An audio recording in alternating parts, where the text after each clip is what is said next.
The Fairfax Sports Network and Cox Communications is proud to present High School Football Game of the Week. Game of the Week brought to you by CCI Screen Printing Incorporated, the complete apparel design company, and outfitters to the FSN crew. And Fairfax Volvo and VW. If you need a Volvo or a VW, see the Giants. Today it's the state championship, Chantilly Chargers and the Osbourn Eagles. Division 6 state title on the line. We are at Freedom High School. Matt Fetters, Pete Bendorf, Kevin Kiley. Not surprising that Osbourn's here. They are undefeated, rolling along, looking unstoppable. Chantilly 7-3 on the regular season, but doing everything they need to do to get to this game.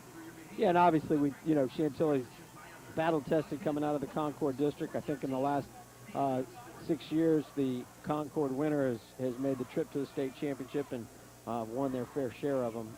So Chantilly's well prepared for this game. All right, let's take a look back at last week, how the Chantilly Chargers got to this championship game playing against Varina.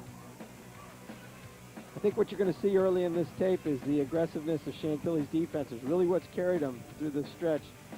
Been very simple on offense, just a straight dive, the option, which we'll see quite a bit, and a nice 50-yard run here. Yeah, I think one of the keys to this game, too, is the ability for Osbourn to stop Antonio Cross on the inside tackle running game of Chantilly, because they are so effective running the ball inside, and it's obviously the shortest point, or the shortest point between two lines, or is a straight line is the shortest distance between 2 points. You want to keep it inside the tackles and run the ball. So a big key for them to win this game is to stop that running game for Chantilly. Defensive scores, and obviously, special teams and defense are critical. Everybody talks about offense is great, but defense wins championships, and that certainly is the case with Chantilly. You're going to see two defensive touchdowns in these highlights. Again, great defense by the Chargers. Yeah, they're going to be facing a guy today by the name of Brandon Hogan for Osbourn, who is a star quarterback.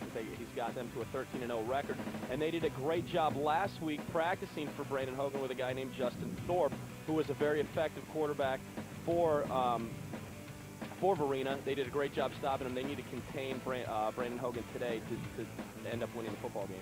Right, and what you're seeing a lot of, again, there was some uncharacteristic turnovers. Obviously, Nate Wark is back for the Chargers, who has been their starting quarterback.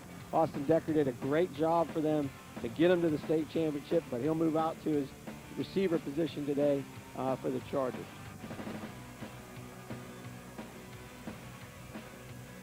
Again, you see some of the athleticism of Varina, and that's what you get at this level. Some great players. Again, another botched handoff.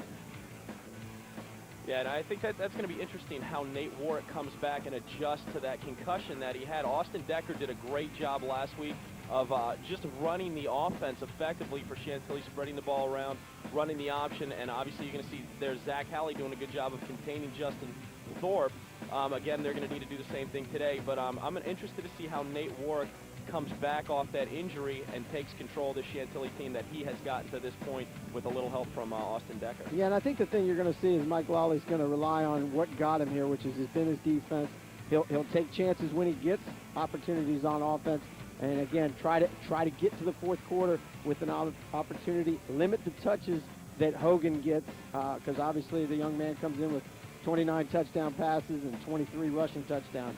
Yeah, that's amazing fact that we were talking about. I was talking to Matt before the game. It's a 5 touchdown average a game, 4 or 5 touchdown average.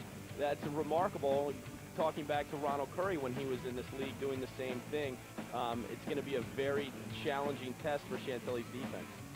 Yeah, and I think sometimes if you get caught up with stats and things like that at this level, it can be somewhat misleading because the competition varies from league to league, from game to game. Let's take a break from these highlights for just a moment here, and we will join the national anthem being played by the Osbourn Marching Band.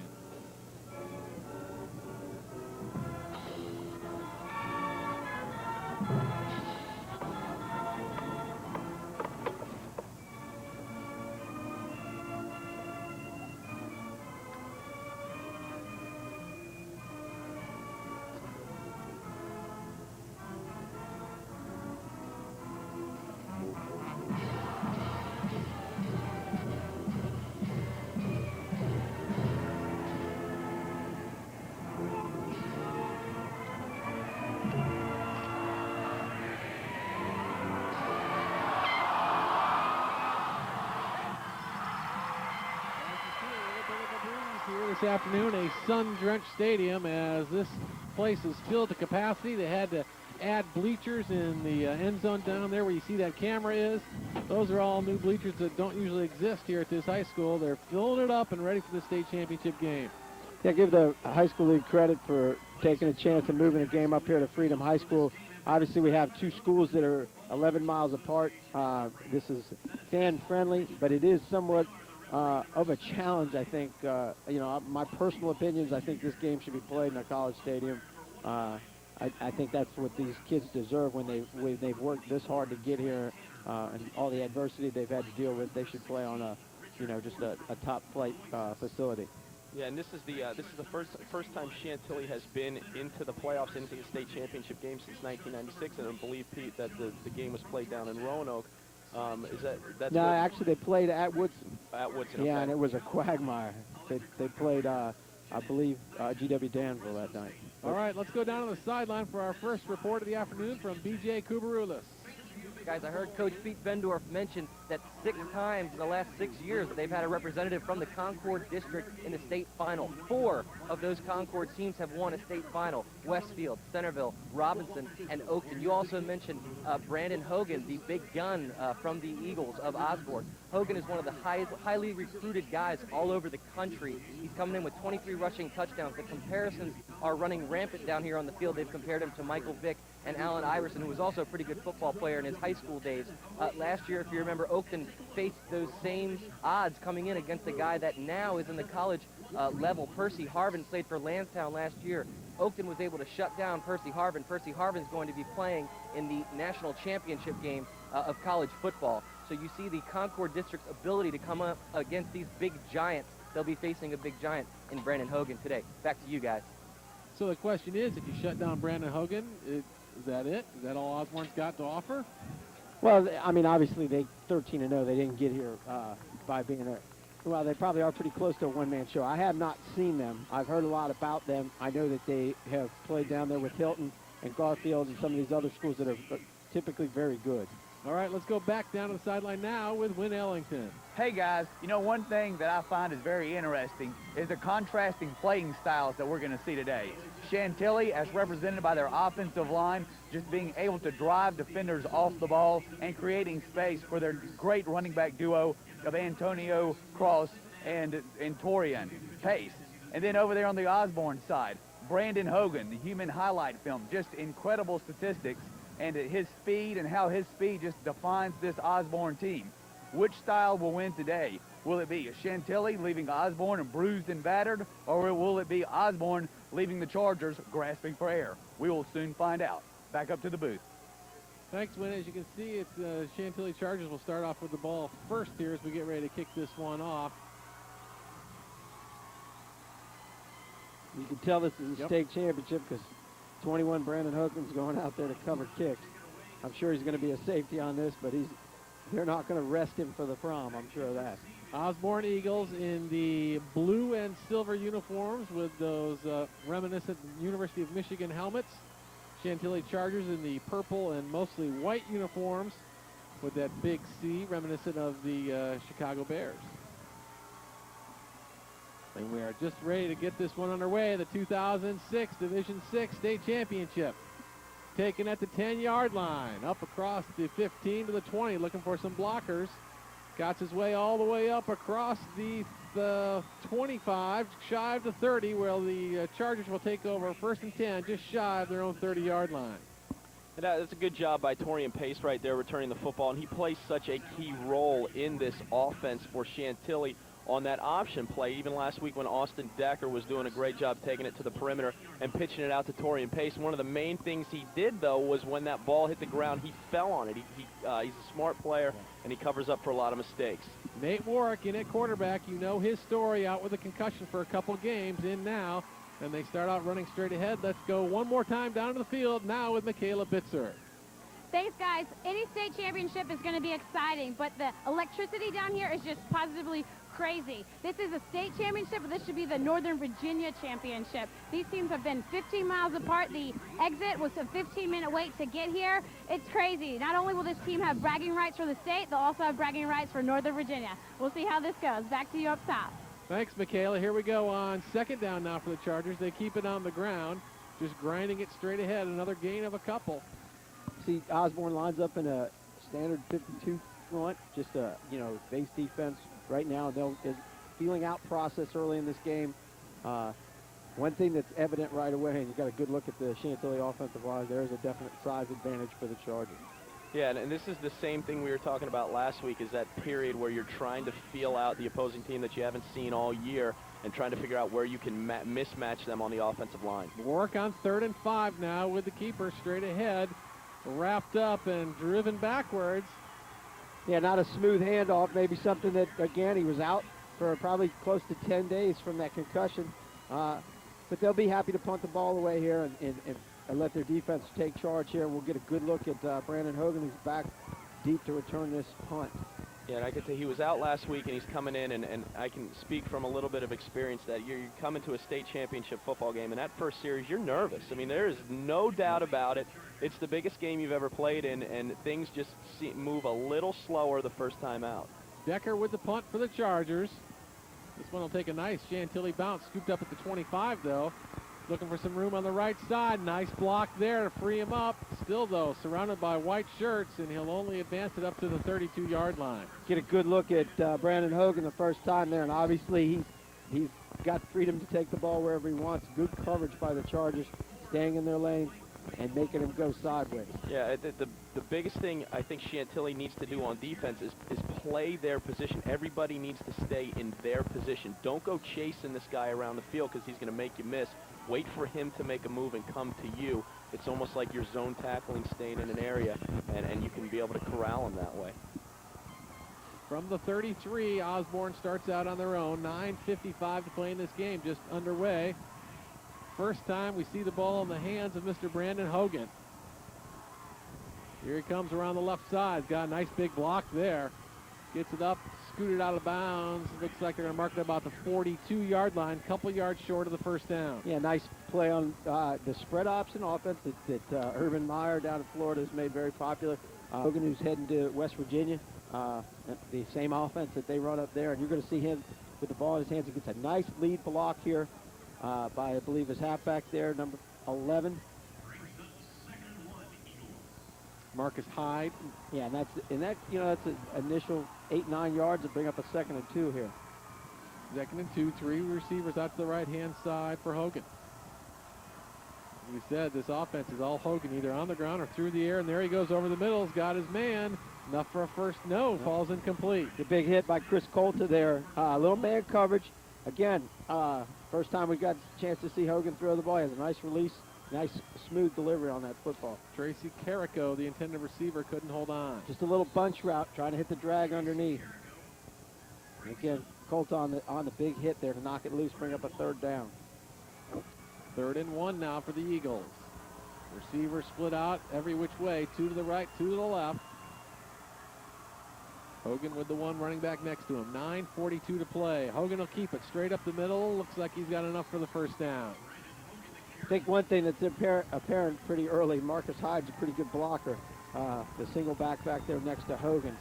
I don't know if we could see on a replay, he just cheated up in front of it. It's a quarterback isolation.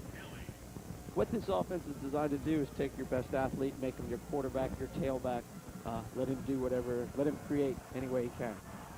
And by having Brandon Hogan be able to have that ability, that adds another blocker into the scheme of things. You can use that tailback to lead block for the quarterback and be that much more effective. On first down, Hogan fires down the left side, a little too strong. This one will go out of bounds and complete. Yeah, double switch route again, just trying to see if they can shake somebody loose there in Chantilly's secondary.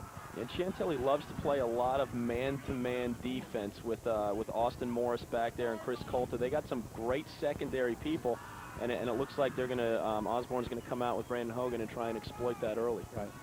Clock stopped at 9:11 after that last passing incompletion. Make it 2nd and 10 now for the Eagles. Hogan out of the shotgun, which will be the case most of the afternoon with this spread offense. Rolling right, looking back to the left. He's got a scamper. Finally wrapped up and dropped for a couple-yard loss. Great coverage by the Chantilly secondary, and a good job of the defensive linemen staying in their lanes there. keeping Hogan in the pocket, which is, I'm sure, something that Coach Lawley has stressed with him all week. See a good ground level view. See Zach Holly turning back in. And the tackles staying in their lanes up front, making the tackle there. Yeah, Zach Madaj doing a great job making that sack, but you're right. Zach Halley just contained rushing and not chasing him around the field, doing a good job driving him back into the middle of the field. Now from the 42-yard line, 3rd down for the Eagles. Hogan rolling, looking, firing, hit as he tried to get rid of it. That one falling complete. Again, the Chantilly Charger defense stepping up to answer the call. Again, if we get a replay on that, they brought pressure off the backside. I believe Leo Long, who made the pressure from the backside, got a nice hit on Hogan. But again, that's what Chantilly's got to do. Just really one positive offensive play. That was it. So the Chargers had to punt after their first possession, and now the Eagles have to kick it away. Just get it away. Mike blew it with the punt, and that one bounces out of bounds. They're going to mark it up at about the 41, 42-yard line. Great field position for the Chantilly Chargers as they start their second possession of this state championship game. Yeah, Mike Quigg getting some pressure from his middle linebacker spot there. Again, we talked about defense and special teams being a difference at this level especially. Yeah, I think it's great to see Chantilly come out and play Brandon Hogan on defense, because you obviously saw right there they did everything. They had him back in the shotgun. They ran him on a quarterback sweep. They ran him on a draw, and they threw the ball with him. And they can keep up both physically and speed-wise to these receivers and this quarterback that Osbourn has. Warwick and company on 1st down. This is Cross straight ahead up across the 45 to the 46. Again, the thing you were going to see out of Chantilly is try to play field position here. If they can get up a couple first downs, even if they end up punting the ball, that's going to pin Osbourn deep.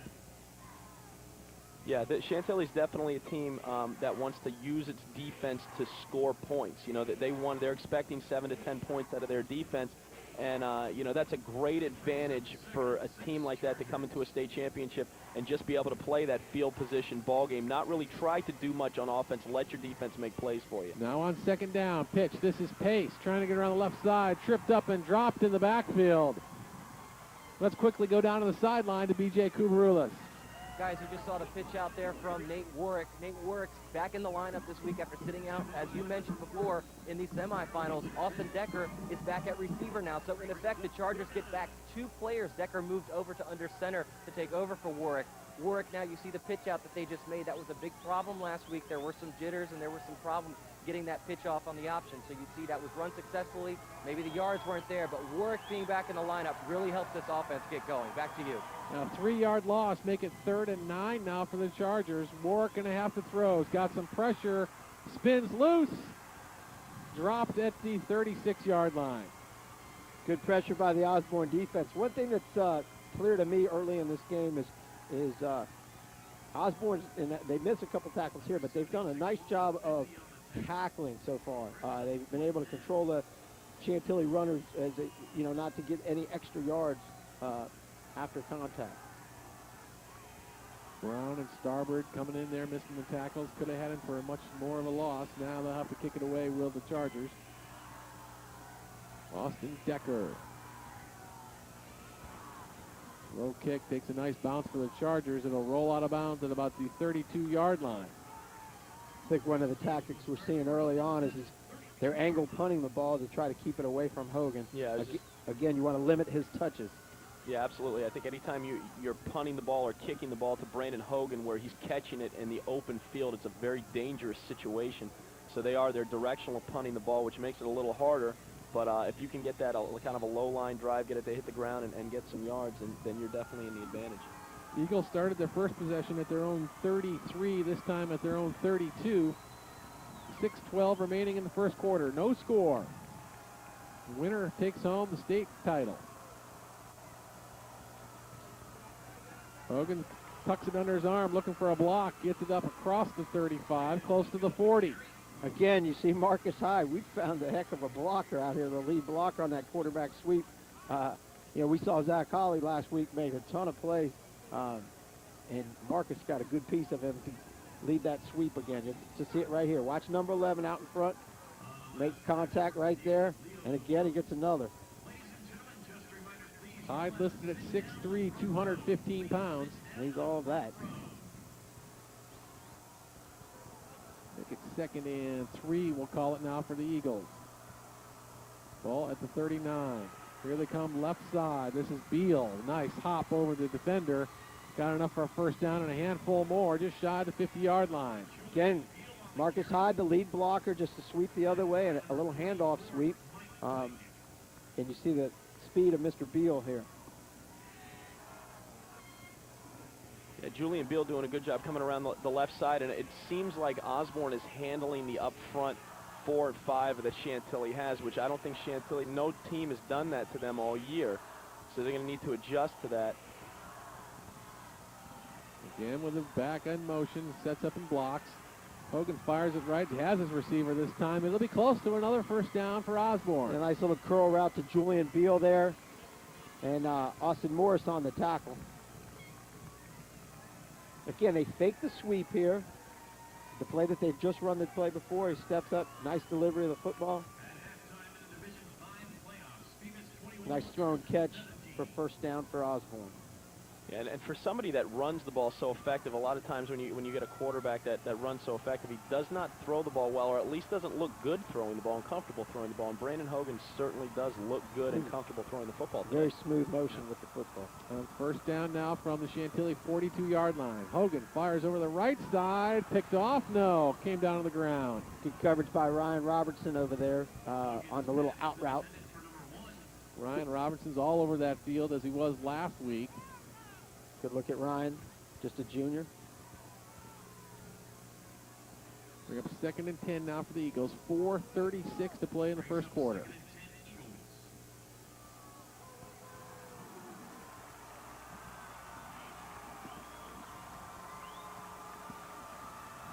Hogan with receivers split each way, 2 on either side. Straight ahead on the keeper. Look at that big hole. Look at that speed. And look at that, 6 points for the Osbourn Eagles. Getting a good look at Osbourn's offense. You saw the play action pass off the sweep after they ran the sweep. They faked the sweep there, and they run a quarterback trap up the center.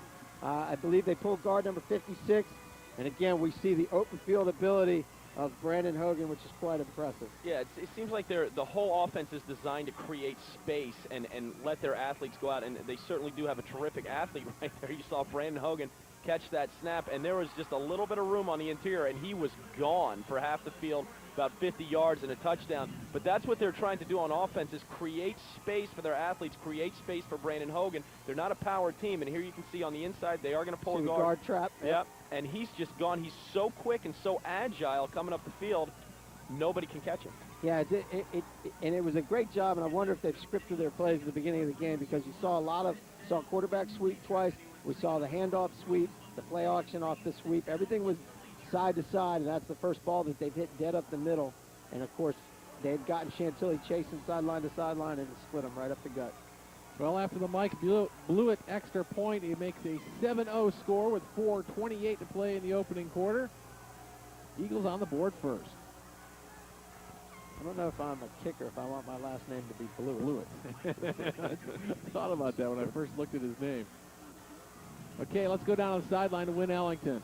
Well, hello, guys. Before the game, I talked to Coach Steve Schultz for Osbourn, and I asked him about Marcus Hyde. I said, what makes him such a great player? And he says it's his work ethic. He gets into school at 6:30 in the morning to study film and to lift weights. And he's a solid Division I prospect. He was the Northwest Region's Defensive Player of the Year, and he has 6 scholarship offers. Back up to the booth. Dorian Pace on the return gets it up across the 20-yard line to about the 21, where the Chargers will set up shop. 1st and 10 with 4:21 to play in the first quarter. You know, when you talk about Marcus Hyde, he seems to be one of those guys where in football, from time to time, you have that big kid that's got all the credentials, all the speed, and he just won't hit you. You know, he's not the toughest at the point of contact. Then you have the little guy sometimes that doesn't have all that, but is just tough and will hit you. And Marcus Hyde seems to be the combination of the two of those, which when you put that together, the guy can just knock you on your back. Yeah, clearly. Pace again now on the right side. Gets it up across the 20 to about the 22. Gain of 1 or 2. Just the guy you were talking about, Marcus Hyde, filling downhill here on the toss play and really making contact with Pace there after a short gain. You know, there's two kinds of football players. There's a ton of kinds of football players, but there's those guys that go out there and they just look for contact, you know. And Marcus Hyde, just watching him play, it seems to be that he's the guy. He's just out there looking to hit somebody. Now on 2nd and 9, comes out throwing. Got Decker. Decker up across about to the 30-yard line. It'll be close to a first down for the Chargers. Yeah, just a little quick hitch out here. Obviously, Decker on the opposite end of what he's been doing the last 2 weeks, catching the ball. And again, this is something we'll look for Chantilly to try to exploit. We know what kind of athlete Austin Decker is. About a yard short, so it'll be 3rd and 1 now for the Chargers. Nose of the ball right about the 30-yard line. 3:41 to play here in the first quarter. Timeout, Chantilly.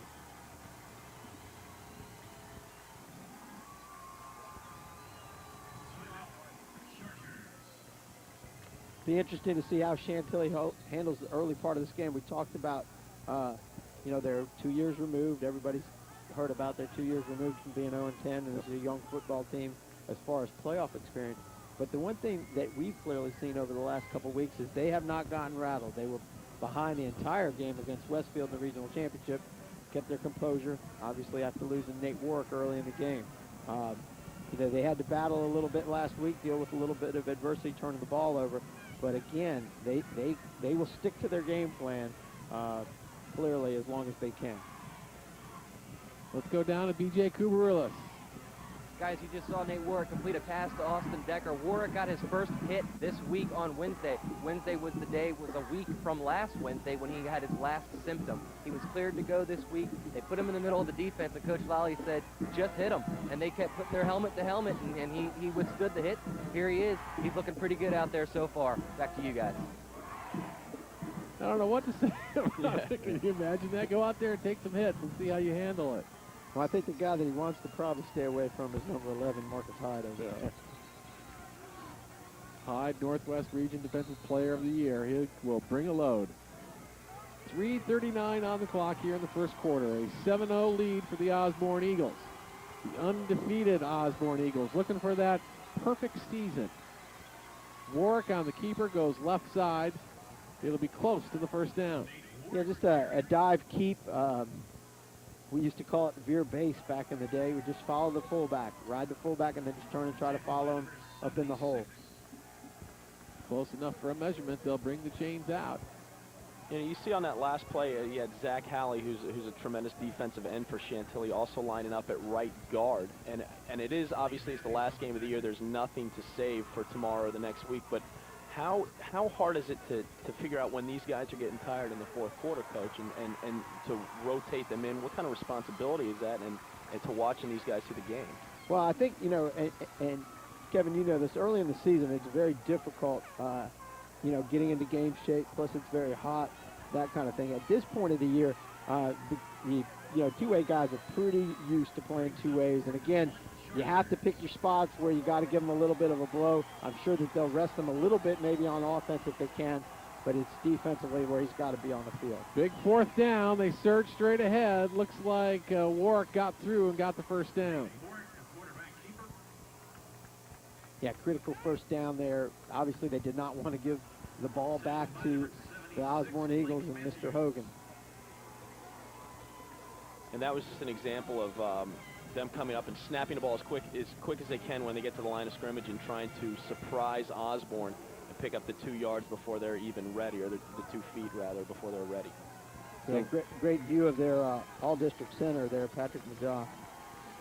First and 10 now from Chantilly's 32-yard line. 5th play of this possession. Slings it out to the left. He's got a receiver, and he's got a nice gain all the way up shy of the 50-yard line. That's Chris Chantilly on the receiving end of the Warwick pass. You know, I said early in the game, you saw them line up in a base 52 defense. We're also getting cover 3. Those corners are backed off, giving the flats up a little bit. Willing to give a little bit of room, and it's a nice run after the catch. just what Chantilly needed. Yeah, and Osbourn is doing the same thing in reverse. They're coming out. They're doing exactly what they need to do. They're loading up on the interior to stop that running game for Chantilly, and they're backing up. There's a lot of room on the perimeter, and Nate Warwick is going to need to be accurate out there to move the football. 1st and 10 from their own 48. Falls incomplete. Yeah, just a little dump pass trying to find his tight end there, Danny Sims, who's been his big play guy all season. That stops the clock with 2:25 to play here in the first quarter. Brandon Hogan checking into the game for Edison. Again, what we talked about. Obviously, they're going to rest him on defense, but certainly they're not going to leave him on the sideline very often. 2nd and 10 now for the Chargers at their own 48. Cross straight ahead, up across the 50, just inside Eagle territory. Just trying to hit the trap play right up the gut a little bit again. But that interior of that Osbourn defense is pretty tough. Yeah, and it's apparent that they continue to run this to their offense and get Antonio Cross moving and some yards in this football game, because that's what their offense is based off. That's why they run the option. That's how they come off and run the option off that and get Torian Pace involved, and then they can throw the ball to the perimeter. But this is their bread and butter. Chantilly now split way down to the bottom of your screen outside of your picture. They looked that one. Oh, ball. Did he catch it? I believe we got an interception. Yeah, I think so. Ball bobbled around as they tried to get it to Danny Sims, and the interception for the Osbourn Eagles. I believe that's Nick Bailey, the strong safety. The ball was tipped. I didn't see who tipped the ball first. See the tight end just released. Came right up to it.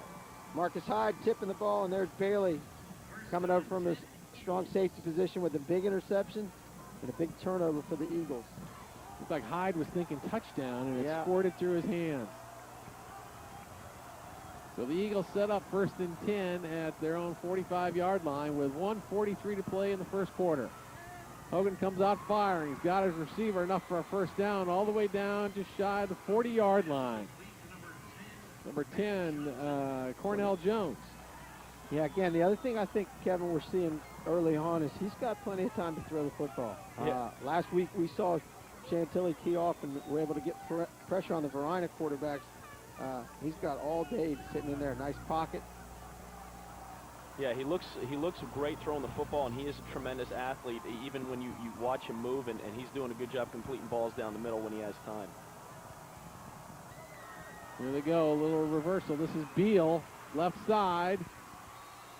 Finally brought down at about the 30. There is a penalty flag down on the play, though. Yeah, I think the receiver came back and they have blocked in the back. Again, we saw the handoff sweep. Now we see the reverse. You get to see this whole Osbourn offense kind of evolve right in front of you. So the holding penalty will bring things back. There's the handoff sweep, and then they reverse the ball back, and Brandon Hogan is the lead blocker. Again, getting that defense, Chantilly defense, spread out. And there you see the good block in the back. Good call by the officials. So now make it, looks like about 1st and 13 for the Eagles. Ball at the Chantilly 44-yard line, we'll call it.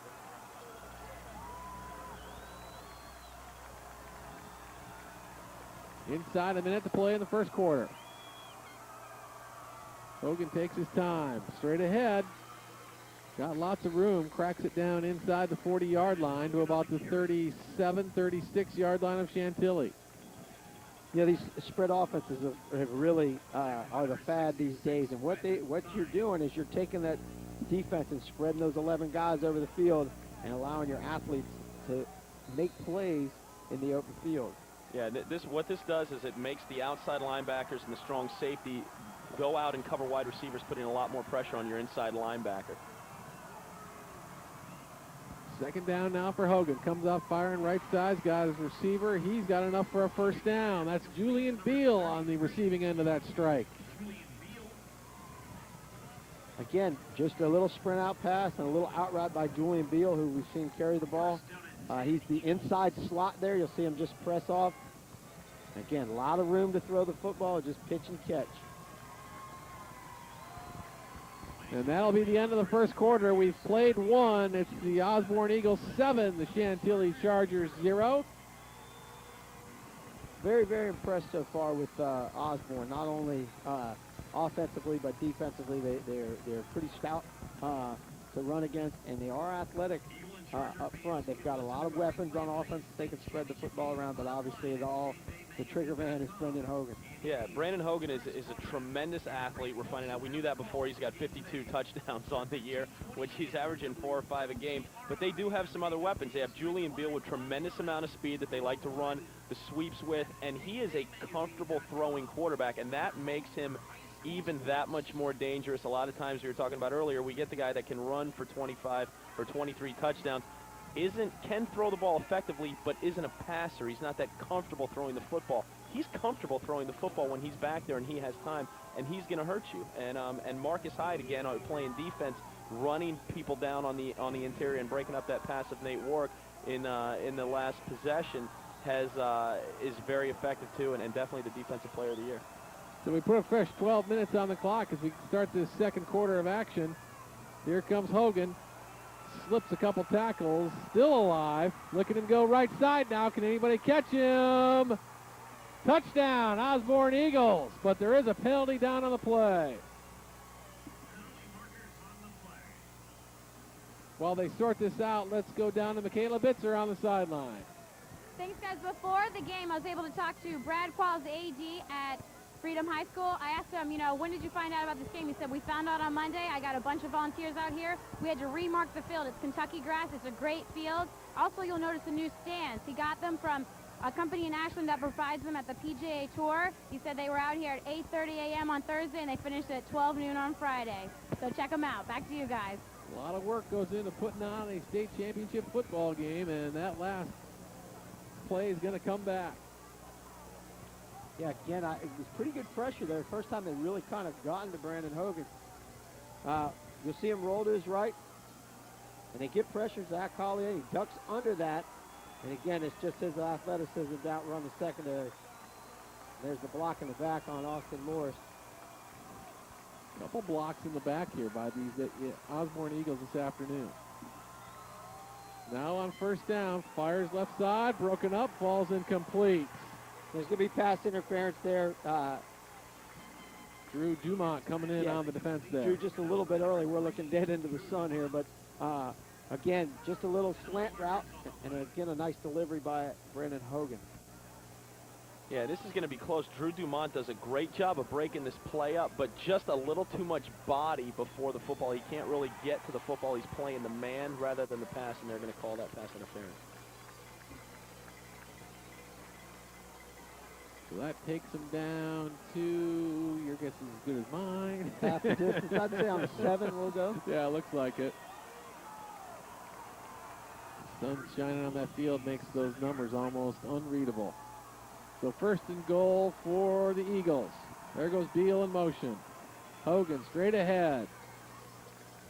Again, the play that he scored at the first touchdown on, just that little inside trap off the sweep fake.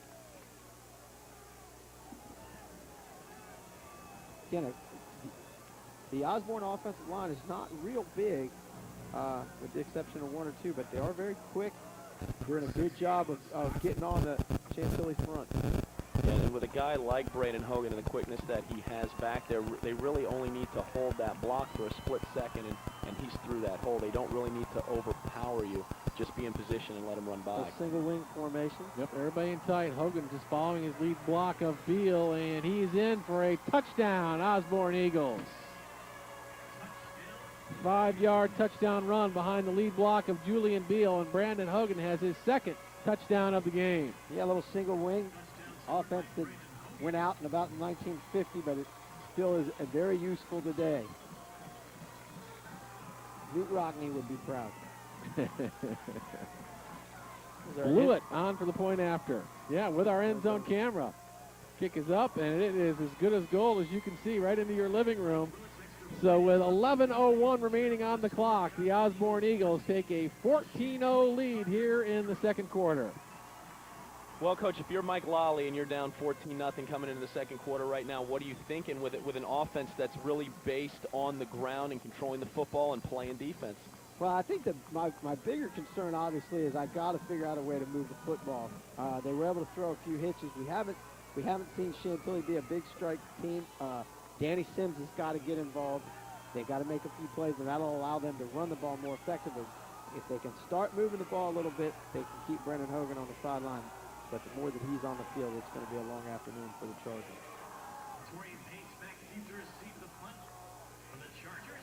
Yeah, when you look at this team up and down, you have DeMont Jackson and Danny Sims and Nate Warwick back as a senior. He's been effective throwing the football, so they do have weapons. They just need to get the ball going in the air a little bit. Again, though, it is still, we're 11 minutes to go here in the second quarter. Yeah, they've been in this situation.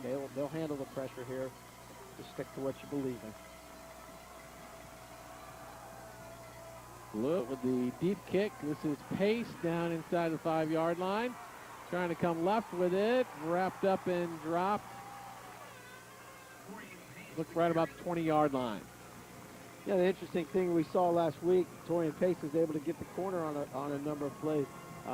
Obviously, we see the speed of Osbourn possesses. They're able to run him down pretty consistently today so far. Looks like the ball just shy of that 20-yard line, maybe about the 19.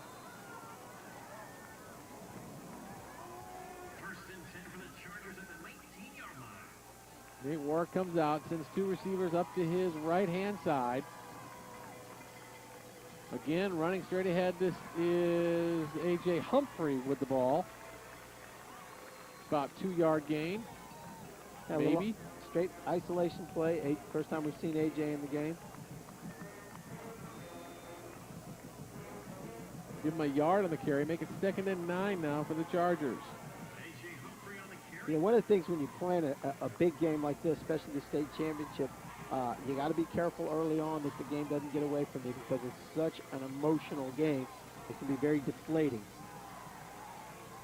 Fire out to Chantilly, who makes the catch, gets it up just shy of the 30-yard line. Yeah, Osbourn has given up the flat there quite a bit, and obviously that's in respect to Chantilly's inside running game. There's plenty of room to throw the ball in the flat. And they get enough for the first down on the Chantilly reception. So 1st and 10 now from the 30-yard line as you take a look at Chantilly fight for the extra yardage. When you play that base 50 front, your weak side defensive end is responsible for the weak side flat. And obviously, I don't know if you saw in the corner of your screen there, he rushed the passer. Yeah, and that's just too much responsibility for a defensive end to be able to cover that flat on a pass play. And that's going to be a big deal. Can Nate Warwick complete those short passes and soften this defense up? Chargers keep this possession alive. Now 2 receivers out to the right side for Warwick. Warwick on the keeper, trying to go straight ahead. Ball's forward for maybe 2 on the play. 9:36 on the clock here. Good job of defending the option by the Eagles. One of the things that hurts the option is penetration. You saw both the tackle and the defensive end get some penetration upfield and just slow the read of Nate Warwick down. Yeah, when you run that option, you want Nate Warwick to be able to come back and have a clear shot at the defensive end as soon as he turns his shoulders. And if you can get penetration and disrupt that line of sight and make him bend his route back a little bit when he's trying to get down the line of scrimmage, it's gonna hurt the option game. 2nd and 8 from about the 32-yard line now for Chantilly. Warwick holds on to it this time. Looks like about no gain. Again, Chantilly went into 2 tight ends there, tried to balance up their formation and run what we've seen from them, their speed option. Again, Osbourn is well drilled and well prepared. Bring up a 3rd down for the Chargers. Clock rolling along. 8:35 to play in the first half. Chargers down by 14. I tell you, we have a tremendous crowd. I'm looking over my shoulder, and there's still people rolling in here. Having to park out across the street at Northern Virginia Community College campus. And down goes Nate Warwick. Tyler Brown from the Eagles getting some pressure right off from his defensive tackle spot. Again, the thing that we were talking about, Chantilly's got to get first down. So again, just yeah, you see it. 73 there, Tyler Brown coming through and making a nice solo tackle on Nate. Yeah, they did so well last week against Varina was stay on schedule on offense, and they are an offense that needs to do that. They need that 3 a clip, 4 a clip, and get to the 3rd and short, and they're having trouble doing that today. Decker gets the wobbler away. That one will roll inside Osbourn territory, about the 48-yard line. Great field possession for the Eagles. I was at the George Michael's Golden 11 video shoot this weekend, and I got to meet Brandon Hogan. Although not real big in stature, you can tell a lot of charisma, a lot of leadership in that young man. Was he nice to you? Sure. He had no idea who I was, but that's all right. I respect that. First and 10 now for the Eagles, just inside their own territory. Hogan rolling left, looking. He's got some time. Now there's some pressure from the Chargers. He eludes one tackler, but can't get off the second one. He'll end up with a gain of about a yard. Good job by Danny Sims. And again, you hold your breath when you flush him out of the pocket because that's where he gets dangerous. Again, just a good job of contained rush in there by Zach Holly, and then he turns back. A good hustle by Danny Sims to keep that to a very short game. Yeah, and they were talking about, BJ had made the reference to Allen Iverson early in the game, who was a tremendous high school football player and was the type of athlete they said that he went into Raiders camp one time and ran pass routes perfectly and was beating corners. And I think that's what you have right here is just a tremendous God-gifted athlete. Now on second down for the Eagles. Hogan on the keeper, left side. Good for a gain of 6, 7. Ball comes loose. Chargers come up with it. Yes, big turnover for the Chantilly Chargers. Drew Dumont diving on that fumble.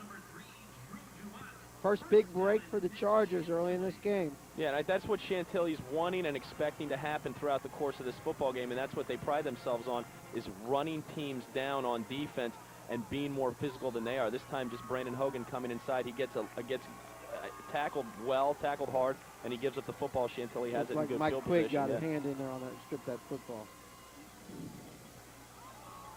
Oh, we got a turnover Another again, fumble. Looks like the ball's going to go back the other way. They called him down. Nope, yep. Down just shy for no gain. Let's go down to the sideline to B.J. Kubarulis.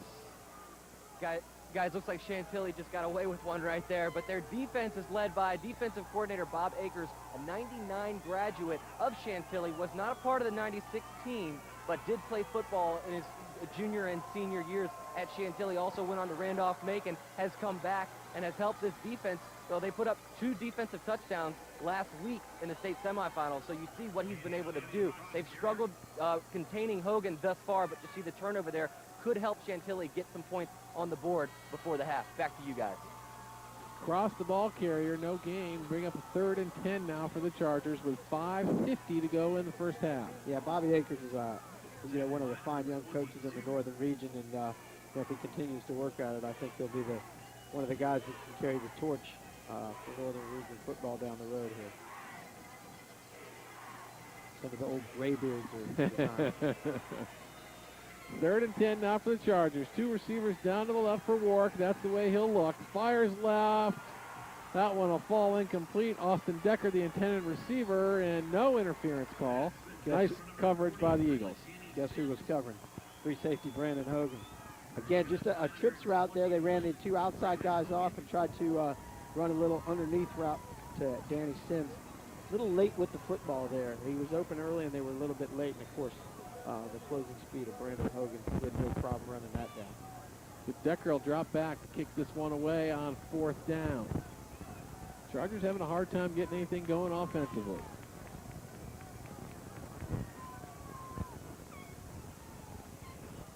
Nice snap, kick is up. Floater down the right side. That one will roll out of bounds. Yeah, Austin's struggling a little bit, and I think partly because he's trying to angle the football, keep it down the sideline, kicking it right and left each time, and it's sometimes difficult to do. Let's go down to Win Ellington. Hey guys, before the game in talking with Coach Schultz, I asked him to describe Brandon Hogan, and he said he had the #1 skilled player in the nation, and not only is he a great player, but a great kid too, and a tremendous leader. Back to the booth. See, I was right. I figured that out in 5 minutes. Yep, you didn't need wins before it. 1st and 10 now for Hogan and company at their own 45-yard line. They've got 5:16 on the clock here in the first half. They're up by 14. Hogan straight ahead. Look at this, just shy of a 1st down run. Big open field tackle there by Chris Colta. Again, just off that sweep look, and they turn that ball up inside a little bit. It's a scary prospect for the Chantilly defense. Yeah, we were talking about how the Osbourn Park offensive line isn't that big, but they do a great job of position blocking just for that split second where Brandon Hogan can get up into the line of scrimmage and get downfield. They don't need to hold the block or out-physical you on the line, but just be in position while he runs by, and they do a good job of doing that. Just shy of the first down, make it 2nd and 1 for the Eagles. Hogan out of the shotgun, he'll come right with it. Got lots of time, fires it down, got his receiver. Scrambles his way up to the 30-yard line, Scott Arvide. Yeah, I'm impressed with the effectiveness. Obviously, we know what kind of athlete Hogan is, but his offensive line, along with his fullback, Marcus Hyde, give him plenty of time to throw the ball. And I don't care how good you are in the secondary, with a kid with that good an arm, he's going to complete the football. Yeah, and here you're going to see no one is even near him. I mean, he throws a little jump pass there, and his receiver comes back and catches it and completes the football. But he does. He's got 6 feet in front of him to step up and throw the football on average at every down. Marcus Hyde is a tremendous blocker. He's made a number of outstanding blocks early on. Down goes Hogan on 1st and 10 from the Chantilly 30-yard line. That time, the Chantilly defense got him to go down. Again, we saw Zach Holland get some penetration there, make the play in the backfield. This is what Chantilly's got to do, get him off rhythm a little bit, put him in a long yardage situation.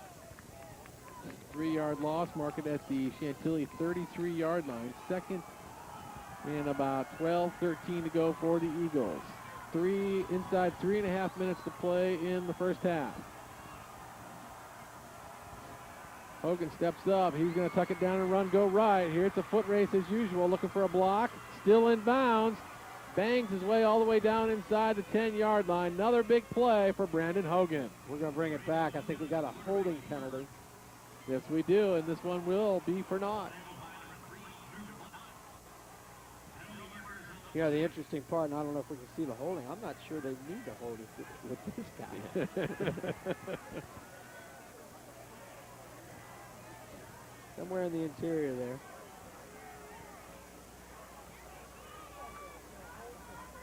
A good job to stay in bounds, even though it'll all come back. Yeah, he has tremendous speed and he has tremendous agility, but he also does a good job of recognizing things and making a decision. Once he feels that he's not going to throw the ball, he makes a decision and he takes off downfield. It's called 47-yard line of Chantilly.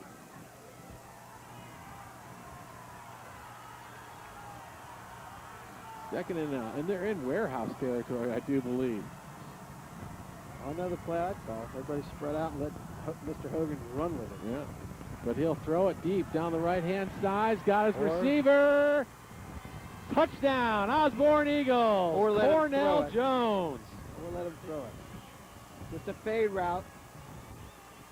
Great job of Cornell separating from the Chantilly D-back there right at the end, and a well-thrown football.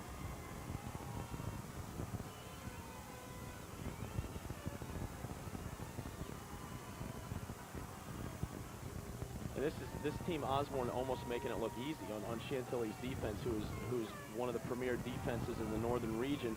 And it just, to have a weapon like that at quarterback, it puts tremendous pressure on the corners for Chantilly, and they're just doing a good job getting the ball down the field.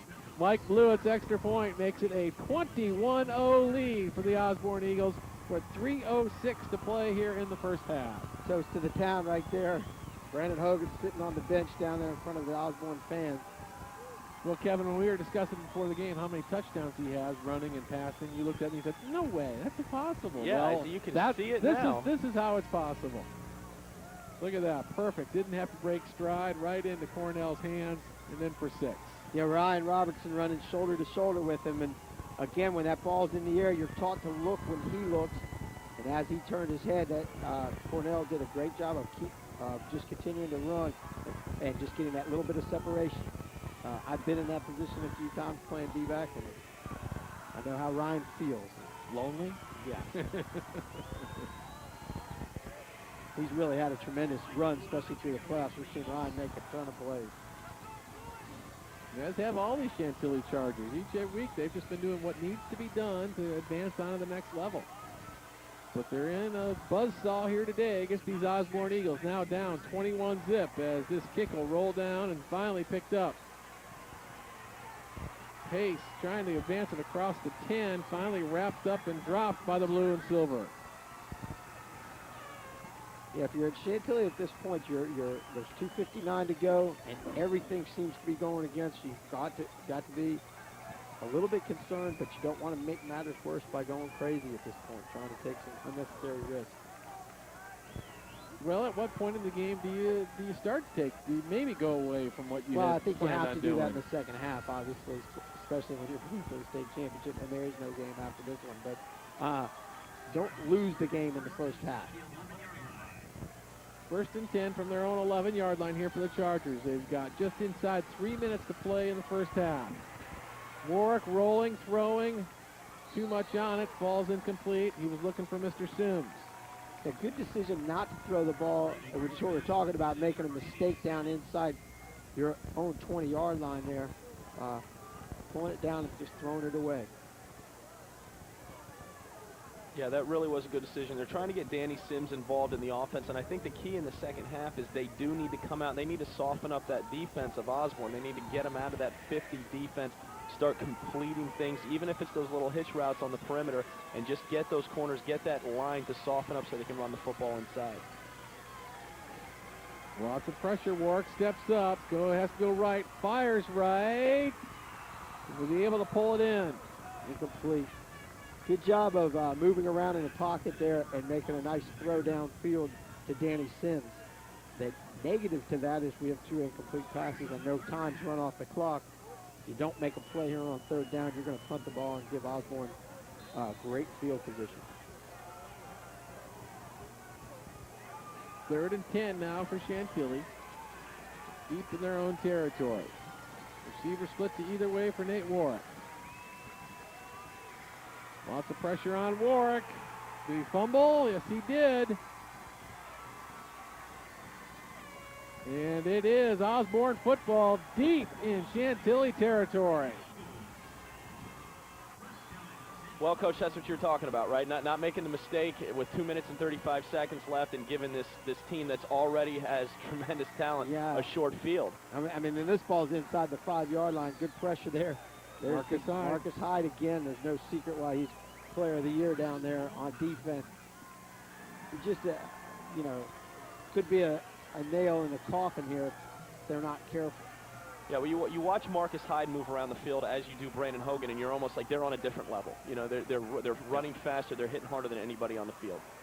Hogan left, touchdown, Osbourn Eagles. Again, out of that single wing and just allowing him to pick his hole, just race it to the corner. 4-yard sprint to the left side, another touchdown for Brandon Hogan. Yeah. I'm sorry, go ahead. Yeah, what Chantilly just has to keep in mind is there is no tomorrow. You know, you come out and you get so high in the beginning of the game and you're playing for a state championship, there's a lot of nervousness, but now there should be no more nervousness. I mean, you're down 28 points and you got to pull out everything you have, not with 2 minutes and 30 seconds left in the half, obviously, but definitely in the second half. Well, the thing that is steamrolled on them is really early in the game was relatively even, but in the last 4 or 5 minutes, they've given up big plays or made huge mistakes back to back, and things are starting to steamroll on them. That's what I was talking about. Don't make a mistake inside your own 10-yard line. Be willing to run the ball, run the clock a little bit. You don't have field position. The chances of going 90 yards in high school football, especially we've seen Chantilly's offense, that's not their makeup. It makes it tough for you. Now you've dug yourself even a bigger hole. After the Blewett extra point with 2:30 to play here in the first half, it's now an Osbourn 28-point lead over the Chantilly Chargers. Let's go down to Wynn Ellington. Before the game, I asked Coach Schultz what was the key to building this program up. And the first reason he gave me was his assistant coaches. He says they are extremely dedicated and hardworking, and just observing them on the sideline, I would have to say they are one of the more involved coaching staffs I've ever seen. Back to the booth. Chantilly will take this one. There we go. Picked up along the right side. Chris Colta on the return. Gets it up near the 20-yard line. How about that scene over Wynn's shoulder as he's giving that report? The stadium is packed. Cameras lining the top of the press box. Can you tell it's a state championship game? I mean, easily there's 10,000 people here, and you know, as I said earlier, I just wish it was in a college stadium. Yep. It would make it even that much more spectacular. So out come the Chargers once again here. They've got just under 2.5 minutes to work with in the first half, down by 28. And Osbourn wants a timeout.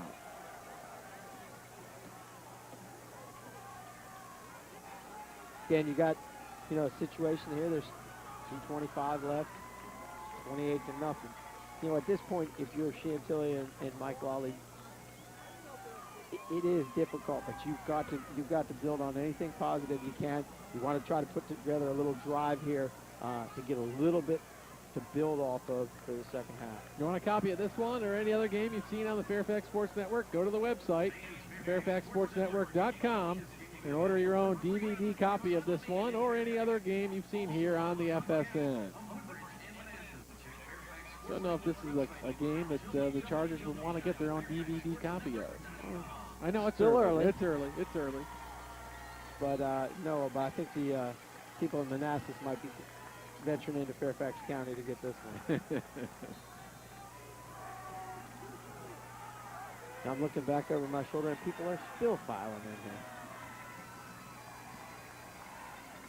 On first down, Warwick comes out throwing. Demont Jackson all the way up the sideline. Look out. This could go for 6. One more man to beat, all the way down inside the 10-yard line. Lightning strikes for the Chargers. Holy Mackinac, when you thought we were heading for the locker room in a little bit, they come out with a big play. Again, just a short little out route, and you know, they got it to one of their playmakers. You'll see it down here at the bottom of your screen, just a nice little throw and catch. You know, it's about a 5-yard ball. But again, great catch and run here. And we now know why Brandon Hogan's playing on defense. Warwick has to pull it down, and then he's dropped for a loss on the next play. And that's the area that you were talking about earlier in that 50 defense that defensive end is responsible for. And it's very hard for him to cover that. It is an easy throw for your quarterback. It's an easy catch for a wide receiver, and it is a huge void in the defensive scheme of Osbourn. If they can do that in the second half, they can soften this defense up and at least get them playing something else where they can at least dictate to them what's going on. Chantilly's taking a timeout here, and this is what we were talking about at the last break. Take something positive here. Let's get points here before halftime. If you're Chantilly, you're inside. You're on about the 10-yard line. Get 7. It's not insurmountable at that point. Obviously, the odds are stacked against you. I think they just heard me say they wouldn't want a copy of the DVD, and they decided we'll show you something. We're going to put a highlight on it right there. We'll put something on your DVD. Yeah, I think the other part of it, when you get to, you know, you're one of 2 teams left for the big school state championship. You're not going to fold being behind. Obviously, it is a huge challenge for Chantilly, but you know, they're not going to pack it in. They've got confidence that they've developed over 13 ball games. So after the loss, make it 2nd and goal from the 10-yard line now for the Chargers. Inside 2 minutes to play here in the first half. Look for Danny Sims down here. Warwick rolling, got lots of time, under pressure, fires it right, got a man. Is he in? Yes, he is. Touchdown, Chantilly Chargers. Is that Austin Morris, maybe, I believe? Yep. Great job by Chantilly answering the last 2 minutes here. Real quick drive. They went down, and we said they weren't the makeup to go 90 yards, but they marched 80 real quick. Yeah, that was a tremendous job by Nate Warwick, showing a lot of poise, rolling out to his right, and breaking one of the quarterback rules, never late over the middle. But he was late over the middle. He makes a great throw to Austin Morris, and they get 6 points out of it. Andre Gabaz Gomez with the point after. So with 1:37 to play in the first half, Chantilly gets on the board, pulling a little closer. 28-7 our score. There's a good look at it. You see Sims, just a little scrape route. They double cover him. Work's able to keep his composure and find Austin Morris just coming back to the football. Great job by Austin getting himself free and helping his quarterback out.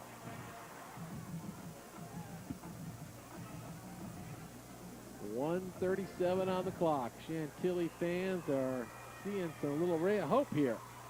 certainly that helped them get back in the game. That's what I was talking about. You go to halftime now and you have something to build on, something positive. It's a scary proposition. There's a minute 37 left, and Yep. Brandon Hogan gets his hands on the football again. Vaz Gomez out for the kickoff.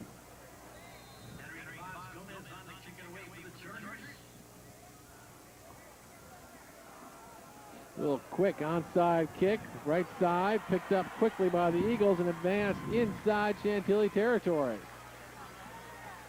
What do you think of that call, Coach? You know, I was sitting here watching, and obviously you want to keep it away from Brandon Hogan, but by squibbing the ball only that far, you've given them great field position with a minute 35 to go, across your 50-yard line.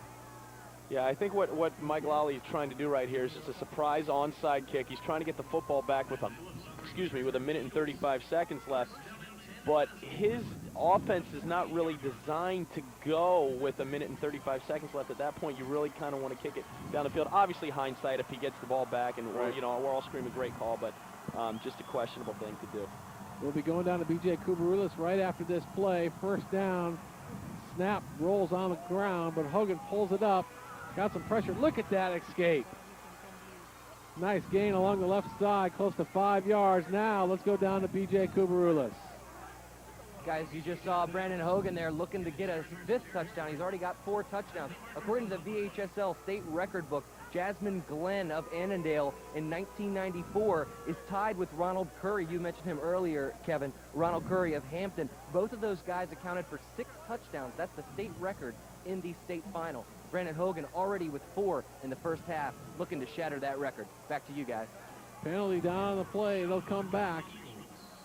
Yeah, big break for Chantilly there, but that flag came kind of late. I think it was after Brandon Hogan had reversed direction there, and one of his offensive linemen just tried to help him out, cut block one of the Chantilly defenders. Yeah, I was watching Ronald Curry. He played before the state game that I played in, and I remember watching him and just thinking he was a ghost. Yeah, I'm yeah. getting the same feeling right now watching Brandon Hogan. He just seems to be untackleable. Now on first down for the Eagles. 1:23 to play in the first half. Hogan trying to work a little magic, picks up about 3 yards on the carry. A little slow in getting Yep. up there. Seems to be all right. Yeah, Matt, we got to do a bunch of those games. We saw that game you were talking about, Kevin, and we saw Ronald Curry seemed to be almost untackleable. And 3 years ago, we were down in Richmond and watched Percy Harvin race up and down the football field against Robinson. Again, another impressive performance. Both of those young men have gone on to great careers, Percy Harvin and Ronald Curry. We'll see what happens with Mr. Hogan in the future. Inside 40 seconds to play in the opening half of this football game. Hogan fires it deep down, way over the head of his intended receiver. Looking for Julian Bell, falls incomplete. Good coverage there by Ryan Robertson. Was determined not to let the receiver get deeper than him that time. Stops the clock with 33.9 seconds to play here in the first half. Again, third and long yardage.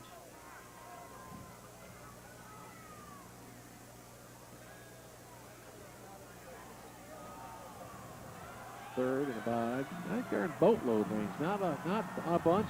Looks like a boatload. Looks like about 3rd and 20. Actually, more like 3rd and 30. 20. Yeah, 20. 30. 30. Warehouse. It says It's warehouse. You're right. It says 34 on the scoreboard. You're right. So they're in warehouse range. You know, Excuse me. obviously, if you're Osbourn, you got Brandon Hogan, you're going to take a shot because just let him create, whether he tucks the ball and takes off, or we've obviously seen him throw the ball deep. On 3rd and a warehouse now for the Eagles. Fires it over the left. Beal couldn't hold on to it. Drops it. It'll be an incomplete pass. Just a screen back off that fake sweep roll. You see him fake the sweep to Beal, roll to his right and throw back to his left.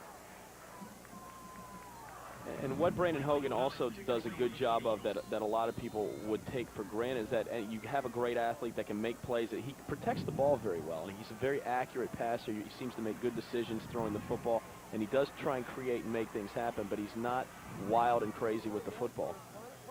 Blewett's punt bounces down inside the 40-yard line. And the Chargers will get about 19 seconds to go here in the first half. Well, you talked about the Chargers having something to build on offensively. Well, that was a nice little defensive stand there for them to build on going into the second half. Certainly, and I think, you know, the hard part sometimes, especially when the score gets somewhat lopsided, is you gotta keep coaching and you got to keep preaching to your kids that this game's not over. And, you know, a play here, a turnover there, and you're right back in the football game pretty quickly. From the 35-yard line, Warwick firing over the middle. He's got his receiver. He's got enough for a first down and a handful more inside Osbourn territory. Austin Decker, his favorite target. I think Chantilly burned their last time out here. Clock stands at 12 seconds to go in the first half. And Nate Warwick surely not feeling that concussion anymore. He's come back and he's throwing the ball very well, Coach. You know, and again, they've kind of, Osbourne's got him out of their offense a little bit. Of course, we're right in the last winning moments here of the first half where they're going to throw the ball. But that's also a good thing because it gives them something to build on as they go into halftime, which is the critical part here. We don't, as we said, don't lose the ball game in the first half. Right, and you can see that once they got down 28 points, you can see Chantilly completely adjusting their offense from that dive play to the option to doing things of that nature, rather dropping Nate Warwick back and throwing the hitch routes. What does it take for Mike Lally to throw that out in the second half, to come out and just start throwing the ball down the field and whatever happens, happens, or mix things in? Yeah, you know, obviously another Osbourn touchdown will probably be the thing that would do that.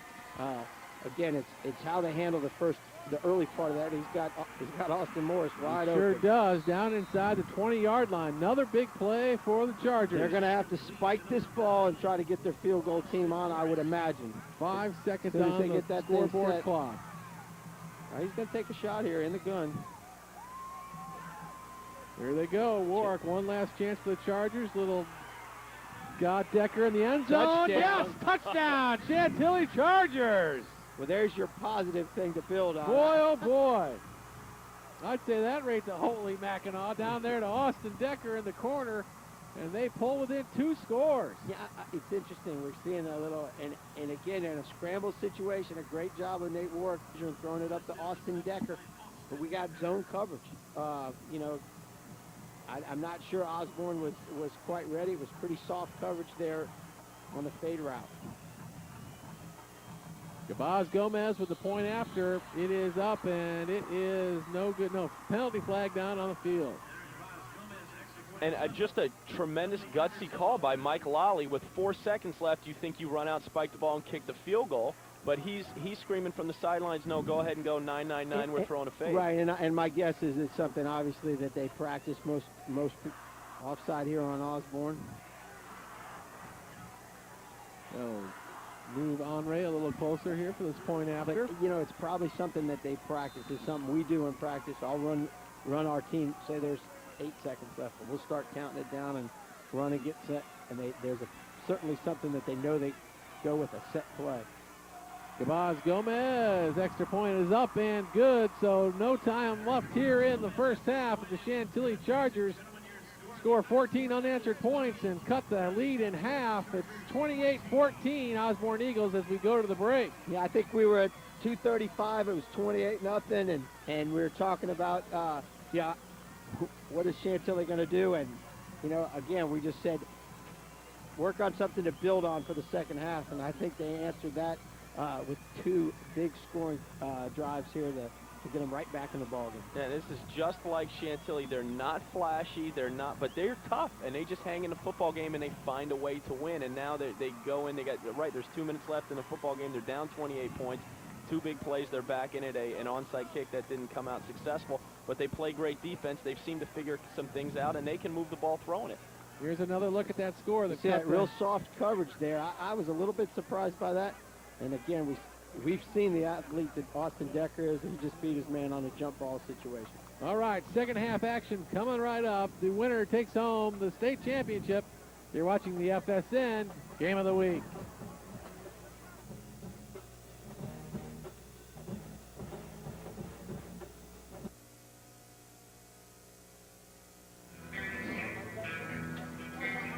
Welcome back to second half action. Winner takes home the Virginia Division VI State Championship title. After the Osbourn Eagles score 28 unanswered points, Chantilly answers back with 14 unanswered of their own right before we break for intermission. Yeah, we saw Osbourn dominate the first 21 and a half minutes of this game, and Chantilly, the big play was a little out route from Nate Warwick to DeMont Jackson, which was about a 65, 70-yard run down to the 10, and they were able to get 2 quick scores right before halftime and give them an opportunity to try to pull this thing out here in the second half. Yeah, I think we noticed that feeling out period early in the football game where Chantilly was running Antonio Cross and Torian Pace, and Nate Ward trying to get back into the option swing of things just was not working. He comes out and he hits DeMont Jackson on an out route down the sideline, and he drops back and they're throwing the ball a little bit more. They get 7 points on a jump ball at the end of the half, but I think that's really the key is they need to come out. First of all, they need to find a way to stop Brandon Hogan. He is all that we've read about. He's tremendous. He's got 54 or 56 touchdowns now on the year, which is remarkable.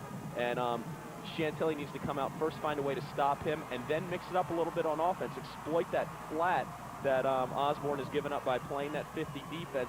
Get back in this football game. Don't try and win everything in the third quarter, but you got 2 quarters to go and you're only down 14. Right. And I think when you're behind by that, you gotta chip away at the base of the tree there and hopefully knock it down as the game wears on. But you can't be in a hurry. You got to take your chance when you get that opportunity. Brandon Hogan with running touchdowns of 42 yards, 5 yards, and 4 yards, and his other touchdown, a touchdown pass to Cornell Jones, resulting in the 28 points there for the Osbourn Eagles. Let's go down to the sideline to Win Ellington. Hey guys, I spoke to Coach Schultz as he was leading his team back onto the field, and he said that they just let Chantilly make some big plays and get the momentum. They got to go back out and make big plays of their own to take the momentum back. He said that Chantilly's a good team and that this is a good game. Back to the booth. You think there's not going to be any problem here with the Osbourn Eagles? They're up 28-0, rolling along. Any problem keeping these kids' heads in the game? Well, you know, that's the scary part when you're a coach. You think about all those things. You know, did we get up too quick? You know, obviously all of us are paranoid by nature. But now we'll see how the Eagles answer. They'll get the ball to start the second half, up 28-14. 2 quarters to go before we crown the 2006 state champ. They keep with the short kick, and they'll set them up just shy of the 30-yard line. A little miscommunication back there with Brandon Hogan and his deep return guy there, Scott Adry, RV, excuse me. I don't think we ever really decided how we were going to say his name. We didn't have our pregame. RV is. I believe it's Scott Arvi. Arvi? Yeah, I think You like Arvi? I like Arvi. I think as long as we all say the same thing. All right, we'll go with Arvi. We're either all right or all wrong. The Eagles start out here, 1st and 10 from their own 26-yard line. Hogan looking left, sets up, fires. He's got his man. That's Mr. Arvi. Just shy of the 40-yard line, across the 40-yard line. Again, what we saw in the first half, little rollout pattern there. Just an out route to Scott Arvi, and nice first down on their first possession. Yeah, and we talked about what they need to do, Chantilly, at halftime to stop Brandon Hogan. And yeah, this is to roll out and an out route, but keep everything in front of you. If you're Chantilly playing defense in the secondary, you got to keep everything in front of you. Don't give up a big play, and just try and position tackle him. Don't go chase him. Let him come to you and see if they can't force a turnover. 1st and 10 now, just over the 40-yard line for Osbourn. This time they give around the right side. Ball carry up across the 45. Nice 5-yard gain. Terrell McFadden again on that handoff sweep. Marcus Hyde, the lead blocker. We talked about how devastating a blocker he is, and certainly that's in Osbourn's game plan to get behind big number of 11. You'll see him lead block out here, looking for somebody to hit. Yeah, you can tell if a guy's a true football player. If after he makes his first block, his head goes completely on a swivel again. He gets downfield, he's looking for somebody else to hit, and after that, he's doing the same thing. I mean, he just loves to make contact with people. 2nd and 5 for the Eagles. Got man coverage here. He's checking off. He may try to go vertical here or run something dead up the middle. Straight ahead he goes. Going to be short of the first down. I don't know if we get a replay on that. Chantilly went to a press coverage type look, and there was no free safety there. You saw Brandon Hogan up on the line of scrimmage. Oh, you can't see the safety here, but all he's trying to do is get a seam in there because there's really nobody behind Austin Morris there. There's nobody behind that second level of defense that they're talking about, the linebackers. There's no safety, and even the corners are playing man-to-man, so they're really not going to see Brandon Hogan if he takes off with the ball. Same alignment again by Chantilly's defense. 3rd and short for the Eagles. Straight ahead they go again. Enough for a first down and a whole lot more. Look out. Down inside the 35-yard line. Brandon Hogan. Yeah, and there's the scary thing. That was 3rd and short. They got up on the line of scrimmage again. They've taken that safety out of the middle of the field here. And the scary thing is if you don't make a play at the line of scrimmage, this is what can happen. This is a big tackle right there by Drew Dumont. Yeah, and Brandon Hogan just illustrates right there the tremendous vision and the ability to change direction on a dime that he has. He goes upfield full speed and just immediately changes direction and is going sideways full speed. I mean, tremendous vision and tremendous change of direction. Inside 10 minutes to play in the 3rd quarter. 28-14 the lead for the Eagles as they try to add on to it as the pass falls incomplete. Sun starting to drop down a little bit at the back of the Eagles and smack dab in the eyes of these Chantilly Chargers. And Coach Benno, if you can talk to this too, it seems like when you're playing a kid like this that loves to make the big play, loves to go down the field, is used to scoring, getting 7 points, 3-4 plays into a drive, the more you keep the ball in his hands, if he gets to an 11, a 12, a 13 play drive, that's really the goal on defense, is to make him get antsy with the football. Yeah, I mean, it's still a high school football player, and obviously, you know, make him earn everything that he gets. Try to hit him as often as you can. It's easy to say, and it's another thing to do. Hogan on 2nd and 10. Slings it down the right-hand side. Got his receiver. Touchdown, Osbourn Eagles. It's the first time we really saw him kind of get pressured, and he threw that ball off his back foot. Julian Beal at the end of that reception strike. Touchdown strike, rather, from Brandon Hogan. Yeah, Julian Beal got behind the secondary. The thing that we've seen is Chantilly has rolled up their defenders on the line of scrimmage trying to make it difficult. The risk you take is getting beat over the top.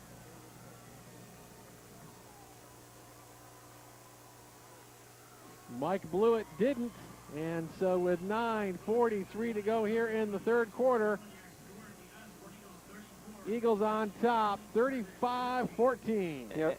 And I'm sorry, yeah, and in my opinion, Coach, this is the best play I think he's made all day. I mean, this is really gets a good shot. This is his athletic ability plus poise plus being able to put the ball where it needs to be put. Great read on offense. He reads the defense and he drops it down there to Julian Beal, who maybe has a step on the Chantilly defender, and he's got pressure in his face, and just a great touch pass. Yeah, and they had a bunch route over to the right. They crossed the receivers, and that's difficult when you're in man coverage. You know, we've seen Austin Morris make play after play after play, and again, that little crossing route was able to shake Beal loose there. And as you said, Hogan made a nice throw under pressure. The touchdown strike to Beal, very similar to the one he put to Cornell Jones, right in his hands. Didn't have to make very much adjustment for a nice 6 points. You know, obviously the answer that Coach Schultz was looking for out of his Eagles was, how would you respond after giving up those 2 touchdowns right before halftime? I think he got their attention at halftime. Pace battles the Sun, and it rolls past him and rolls out of bounds inside the 5-yard line. But they'll have a couple of choices here. They can force him to re-kick or take this ball on the 35. Or where it went out, I can't imagine they'll take it on the 3. Looks like they're going to take the ball here on the 35-yard line. Yep. So good field position for the Chargers in their first possession of the second half with 9:43 to play in the 3rd quarter, down 35-14. You know, the thing for Chantilly, they can't get in a shootout with Osbourn. They're not going to win that type of football game. Obviously, they need to respond here offensively, but ultimately they got to stop the Eagles' offense.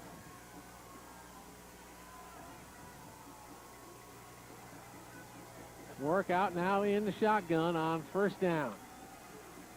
Fires it out the left side. Got a receiver, makes a catch, battles off a nice hit, and gets enough for about a 4 or 5 yard gain. Just a little bubble screen, and great job by Austin Morris shaking off that first defender. This could have been a disaster for Chantilly. Yeah, Nate Warwick, you're throwing this pass, it throws it a little high. A good ball, very accurate, but needs to be put more on the line. And Austin Morris playing free safety and wide receiver. A tough kid, makes a great catch and lowers his shoulder at the point of contact, bounces off the tackle, and is able to get upfield for about 5 yards. 2nd and 5 from the 41 of Chantilly. Keeps it out there along the sideline. Again, Chantilly just working the flat, again, where they had success in the first half.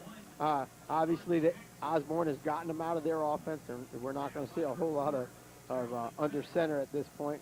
You're going to see Nate get back there and throw the football around.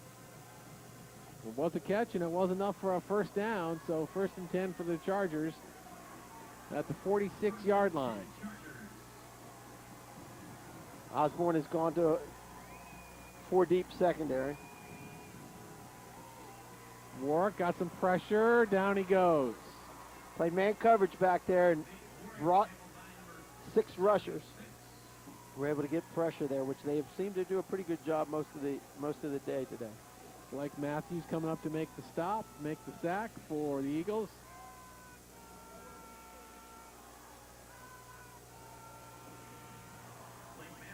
I think it's 2nd and about 15 now.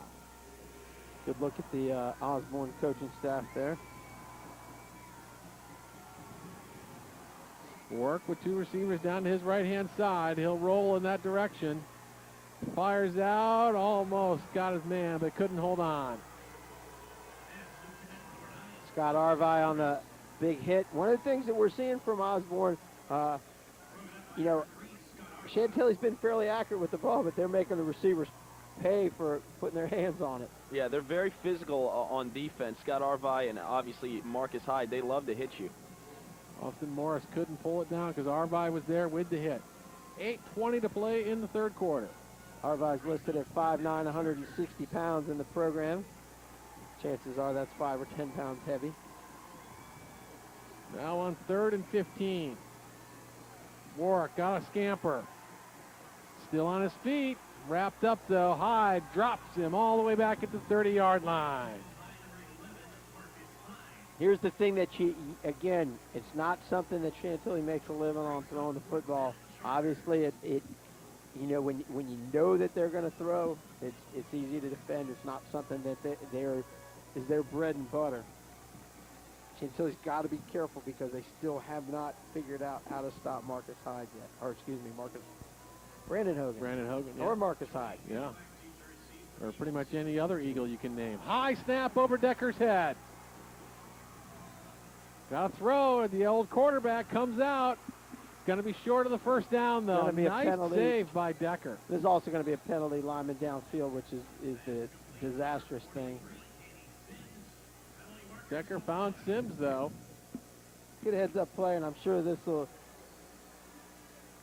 ball will go right over to Osbourn. Decker did a great job getting loose. Yeah, the hard part there for your punter is obviously if he throws the ball, you've got guys running down to cover, and that usually negates your ability to throw the ball. Let's go down to Win Ellington. Hey guys, one player who I've really been impressed with today is the Osbourn nose guard, Tyler Brown. He's only a sophomore. He's 5'9" and 185 pounds, and he's lined up directly against the Chargers' big center, Pat Madai, who is at 6'1" and 250 pounds. Tyler Brown has certainly held his own. Back to the booth. That was the kind of players you look to that get you to a state championship game like this. Or that one right there, number 21. Yeah. 7-3-0, 7:30 to play here in the 3rd quarter. 21-point lead for the Osbourn Eagles. Now 1st and 10 starting off in Chantilly territory. From the 43 of the Chargers. Back and forth they go. Hogan ends up with it, fires it down the right side. Cornell couldn't come up with it. Yeah, it looked like Cornell right there just lost that ball in the sun. If he keeps running, he catches that right in stride, and he's down the sideline. He pulled up, and then the ball ended up just floating over his head. Yeah, the Osbourn coaches are having some fun here with 7:23 to go in the third quarter. They got great field position. This is, one of those trickeration plays that you practice, and, it's easy to call it when you're up 21, but it would have been certainly probably a play to put the game away. 2nd and 10 now for Brandon Hogan and company at the Chantilly 43-yard line. Arvine in motion. Hogan finds some running room. Look at this. Breaks it left side, down to the 30-yard line. First down, Osbourn. Yeah, and by running Scott Arvine across the formation right there, you're making Danny Sims, who's playing inside linebacker, think just for a second. And that's all Brandon Hogan needs to get up inside and get by these guys. Right.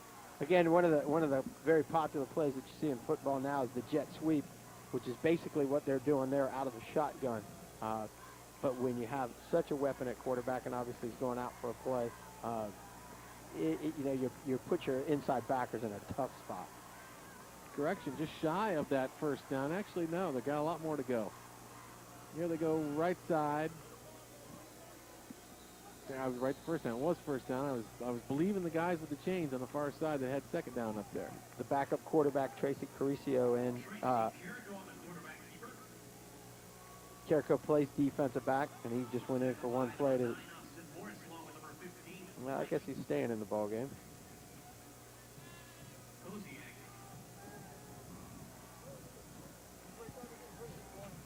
Carrico, also a senior. Carrico now on second, and it looks like about 8 with 6:14 to go in the third quarter. Arvine motion one more time. Back and forth they go. This is Julian Beal. Beal hustled out of bounds just inside the 30-yard line. Well defended by Chantilly there. It's ironic. You take Brandon Hogan out of the game, and the Chantilly defenders don't have to respect the quarterback position, so they're chasing those halfbacks. Yeah, I think that inside, that quick inside hit quarterback trap, it becomes a little less effective, and you're able to run laterally with the speed of Julian Beal a little easier, and it takes pressure off your inside linebackers, makes things just a little more easy when you don't have a world-class athlete back there at quarterback. 3rd and 10 now for the Eagles. At the Chantilly 30-yard line. Carrico rolls out, fires right, falls incomplete. Let's go down to B.J. Kubarulis. Guys, I was on the Chantilly sideline. It's truly a family affair over there. Mike Lally, obviously the coach. He's also in his backyard. He's got his brothers Brian Lally and Bobby Lally, a big Lally family of coaches over there. He's trusting them and what they're saying on the sideline right now. They are in their backyard. Coach Mike Lally would have played at Osbourn Park, not too far from here, but he went to Bishop Ireton where he graduated in 1988. He also went back to coach there from 98 to 2001 where he posted a 15-29 record before making his way over to Chantilly. So the Lollies trying to make some noise in their backyard. Back to you guys. Now on 4th down for the Osbourn Eagles. Too close to punt, too far for a field goal. Carrico rolling him right. Got Arvine. He's got enough, no, shy of the first down marker. You saw Brandon Hogan on the sideline stretching. I think he's a little bit of cramping going on. You see him there getting hydrated up. So it'll be Chantilly football, 1st and 10. Looks like from their own 24-yard line. And Nate Warwick and company right now has got to be thinking, we need 7 points before the 4th quarter. We're down 21. We need to get back in this football game and at least make it a reach or a stretch in the 4th quarter to win it. So get 7 before the end of the 3rd quarter. Here come the Chargers left side, battling us straight across, close to a first down. The first time they've been able to pop the dive there with Cross. I was just going to say, they came out throwing there on their first possession of the second half. When do you abandon the run? It's a good question, and obviously they're a lot smarter coaches than I. But it's what you do. You gotta hang in there until it becomes apparent that you might not have enough possessions to get it done. 2nd and short now. Warwick got the first down. 5 more, 10 more, 15 more. Look out left side. One man to beat. Can he get there? Touchdown, Chantilly Chargers. This is what we're talking about. And the play was defended, but it's what you do and it's what you believe in. You got to stick with that. Great run by Nate Warwick, cutting back and just outracing the Osbourn secondary for a touchdown. Yeah, he beat Nick Bailey, number 20, down the sideline, who's playing cornerback for this Osbourn team, who has to have some speed if you're playing in the secondary for this Osbourn team. And Nate Warwick, great toughness inside, breaks 3 tackles and gets down the sideline. But Nate Warwick, he's got to look like he's a pretty quick kid. He's a very good athlete. I've been able to see him play basketball, and I watched him train a little bit last spring. This is a young man who's worked extremely hard for this opportunity. 67 yards down the left-hand side. Gabaz Gomez extra point attempt is no good.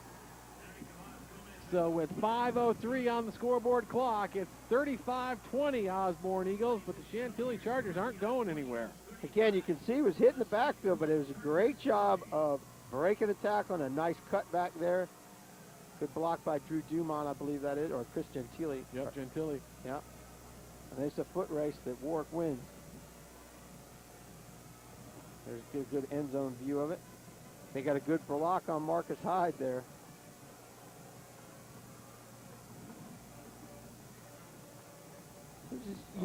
You got to keep playing because you never know. I mean, it looked pretty bleak a minute or two ago, and bang, they're right back in the football game.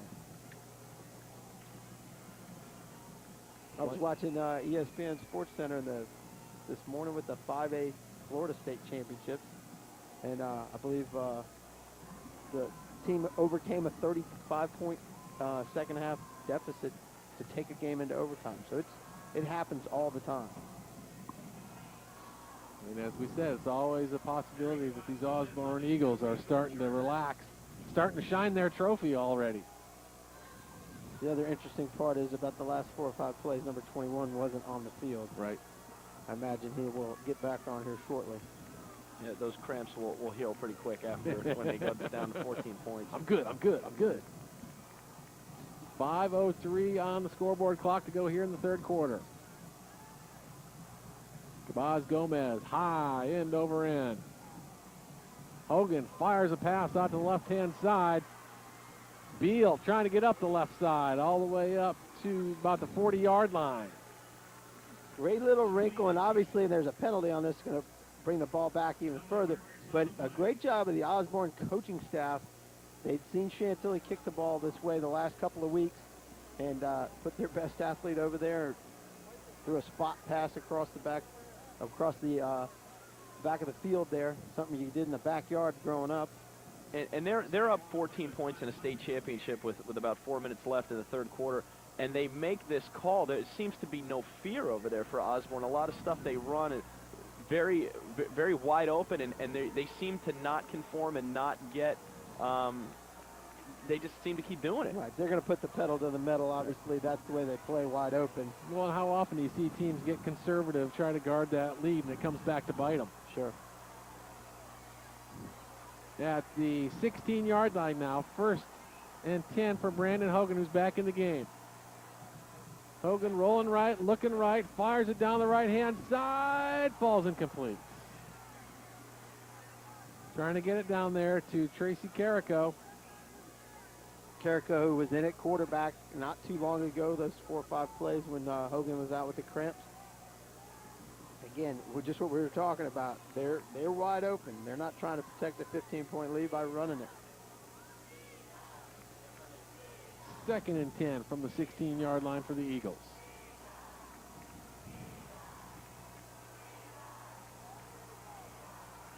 Shadows are getting long.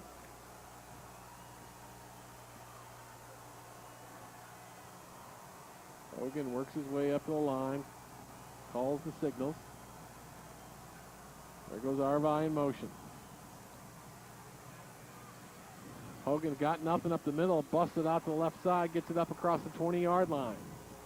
Good vision there by Hogan, just faking that sweep and the play that he had scored on in the first half. But Chantilly closed it down and he bounced it outside. Just see it here. And Austin Morris doing a good job coming up from the safety position and making a tackle right here. Austin's had a lot of touchdown-saving tackles here in the second half. Yeah, I'm sorry. Drew Dumont made that tackle. Great job by Drew Dumont. We'll give him credit, too. Yep, Yeah. up to about the 23-yard line now. Make it 3rd, and we'll call it a long 3 for the Eagles. trying to tuck in there behind Arvi. I don't think he picked up the first down. Be very close. Just a little power off tackle. Officials want a timeout. You know, the interesting part about these spread offenses is, you know, a lot of people think it's pitch and catch all over the place, but it really is it can be a power running offense. That would be your old power off tackle just if the quarterback was under center. There's the difference right there. It's going to tell us a lot about Osbourn. Are they going to be conservative here and punt the ball away, or are they going to go for it? Looks to me they may go for it. It's a big risk, but obviously they have great confidence 4th and inches. in Brandon Hogan. And the Chantilly faithful on the far side are trying to fire up their defenders.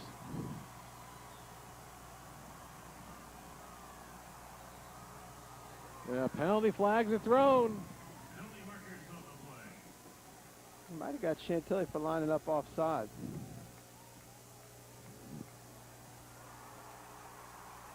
Sure enough, the Eagles will pick up the first down after the penalty. I don't know if you could see it at the bottom of the screen, but the Osbourn coaches were hollering in the line judge's ear there, and they certainly were pointing at the Chantilly defensive line.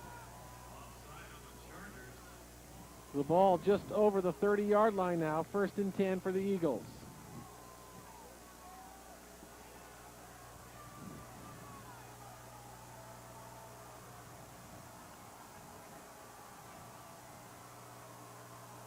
Again, Beal in motion this time. Hogan goes right, looking for some room this time. The white shirts are there to drop him. No gain. Another flag on a play here, and usually when a play goes wide like that, it's probably a holding call. Again, what Chantilly needs is to get the ball back quickly, and a penalty on first down would go a long way to helping them do that. Hogan just looking for room out there on the right-hand side. Posiak just missed him.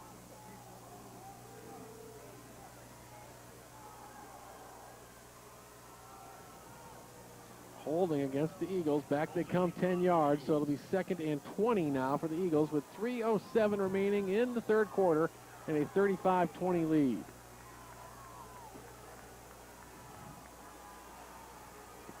Important for Chantilly to get a stop, quickly try to get another possession here before the end of the third quarter. Hogan with 2 receivers way down to his left-hand side, 1 up there to the right. On 1st and long. Hogan, lots of time, guns it down the middle. Falls incomplete.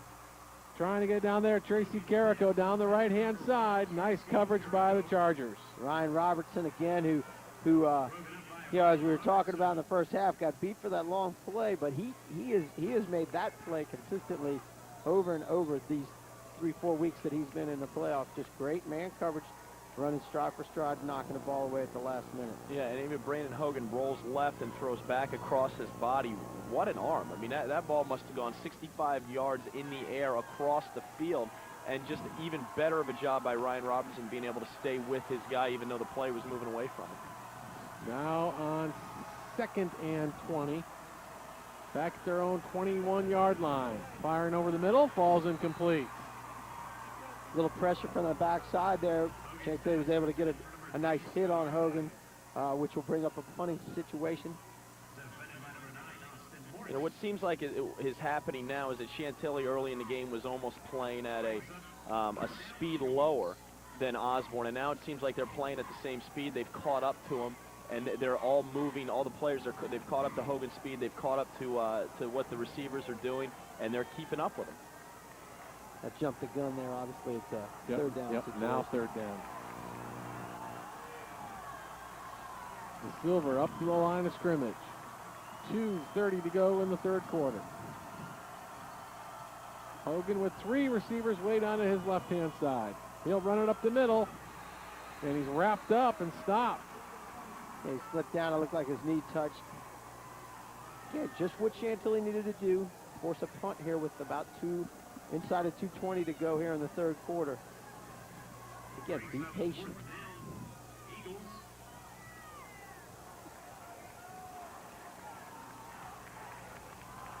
Chris Chantilly deep at about midfield here to receive a punt. Got the Eagles. Sun shining in on his left side. Blew it with the punt. Short. Left. That one will bounce across the midfield, and Chantilly will let it roll down inside the 45-yard line, about the 42. Great field position for the Chantilly Chargers. They've got 1:43 to go here in the third quarter, down 35-20. Good-looking uniforms on those Osbourn Eagles. Have you seen those before? The helmets? Not the helmets. Yeah.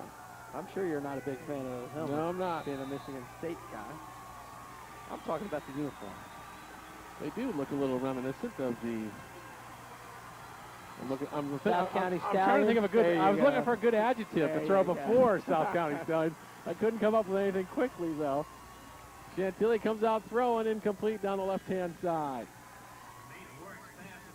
I was looking for something like awesome or incredible South County Stallions before I got there. I just choked on that one.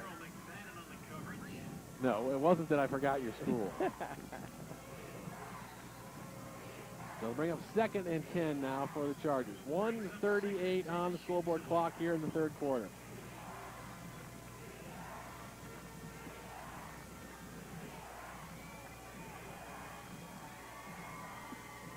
Back in that offset eye. See if they go back to running the football here a little bit. Warwick with cross and pace. This is Cross.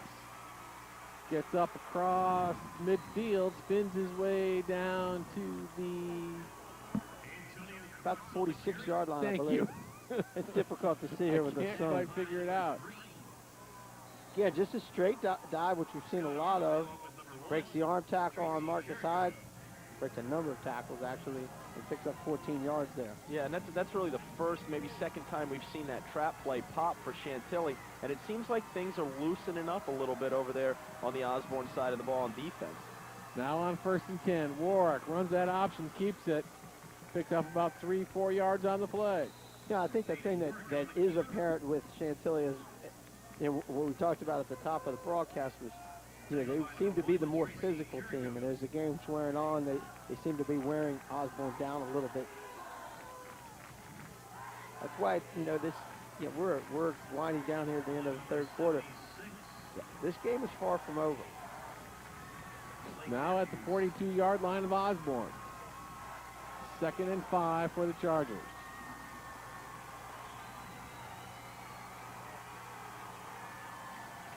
Warwick with one receiver down there to the right, one to the left. Batted down. I believe that's a fumble. Yep. And Osbourn football. Marcus Hyde in there, an inside blitz. Warwick tried to pull the football down. Yeah, Nate Warwick's upset. This is an incomplete pass. If we get a replay of this, from what I saw, this looked like an incomplete pass, and he's upset. He should be. You get a good look here, I'm sure, from the end zone. He's trying to throw it backside. There's Marcus Hyde, yep. Well, I don't know. He pulled the ball down. Yeah, it looked like he was tucking it in. We don't have the tuck rule in high school. Couldn't tell.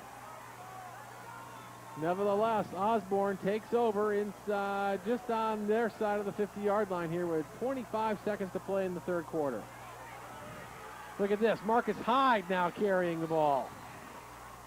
Hyde cracks his way down to the 40-yard line. Not a thing of beauty, but obviously a very physical run out of that inside linebacker, the tremendous blocker that we've seen. Yeah, it looked almost uncomfortable carrying the football, but a tough guy and looking for contact nonetheless. They just thrown him a bone there for all his hard work. Let him run the football. And well, he did down inside Chantilly territory. Nose of the ball just up against the 40-yard line. Good look at Marcus Hyde, who's certainly been one of the key players for these Osbourn Eagles. And that'll be the last play of the third quarter, and we head for the fourth. We'll put a fresh 12 minutes on the clock, and we'll go one more quarter before we crown the 2006 state champion. The turnover was, Chantilly kind of had swung the momentum a little bit. Obviously, that turnover flipped the field position on them and makes it a challenge that defense is going to have to step up again for Chantilly.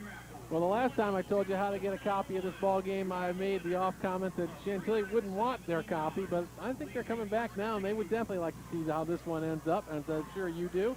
Get your copy there at FairfaxSportsNetwork.com. One way or another, it's going to be a keepsake. Yep.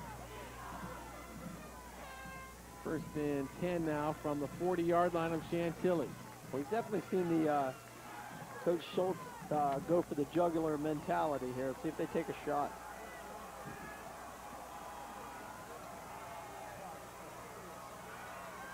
Marcus Hyde again with the ball. Nice 5-yard gain.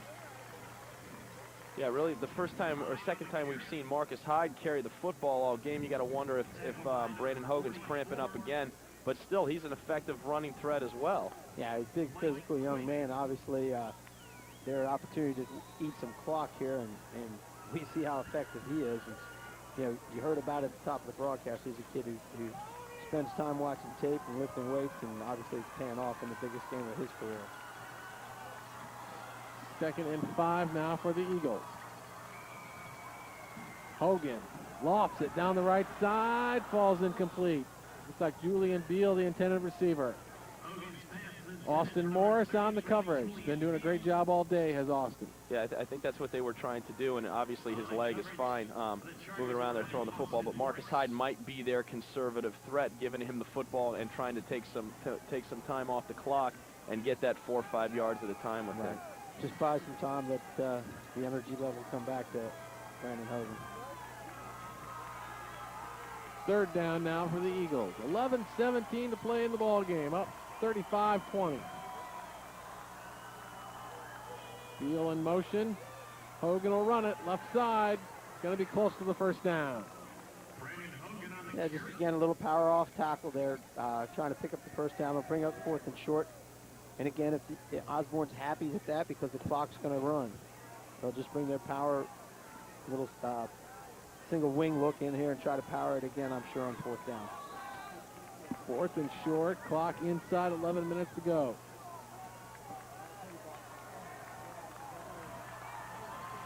Big play here for either side of the ball.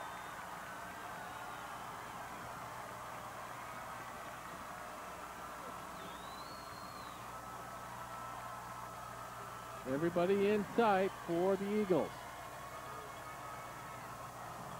Hogan behind the lead blocker, got the first down.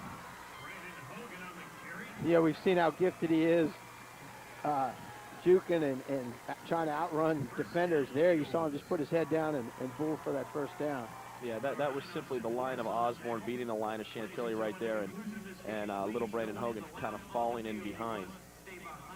So the Eagles pick up a first down inside the 30-yard line of Chantilly. Clock rolling along, nearing the 10-minute mark.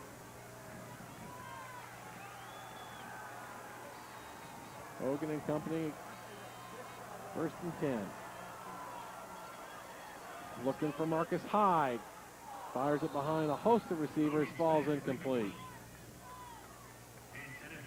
Showing that little single wing formation and a sprint out pass on it. And you know what we're learning and what I'm noticing is that Coach Steve Schultz does a great job of calling plays that are, he kind of keeps everything in scheme and runs a lot. He almost has packages. He'll run a sweep, then he'll run a sweep play action. You'll see him get into the wing, then he'll run the single wing play action. He does a lot of great play calling. Yeah, obviously they've evolved this offense quite effectively.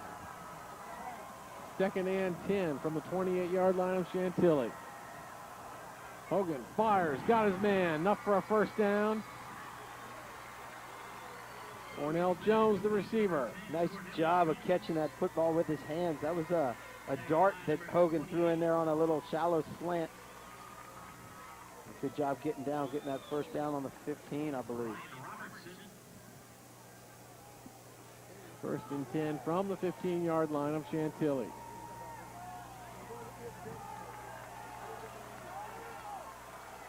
Clock rolling along. Just inside 9.5 minutes. Hogan got a scramble. Throws it away down the left side. Ball's incomplete. Yeah, and again, a good decision by Hogan not to avoid a big loss there. Obviously, they've got great field position on the 15-yard line. Yeah, Chantilly did a good job right there of rushing him, forcing him to the sideline, and he throws it away. But they need to, with 9 minutes and 18 seconds left, stop Osbourn here. They cannot get another score for them to stay in this football game. They get a stop, and they're still in it. But a score might put this game out of reach. Little bunch formation again. That's where we saw that little route that they run the drag to try to beat man coverage. 3 receivers to the right, 1 to the left. Hogan fires right, fires incomplete. Pretty good job adjusting by Chantilly. I think you're right on, Kevin. Obviously, they need to come up with a stop here. Keep them out of the end zone. Get the ball back with down 2 scores. Bring up 3rd and 10 now for the Eagles.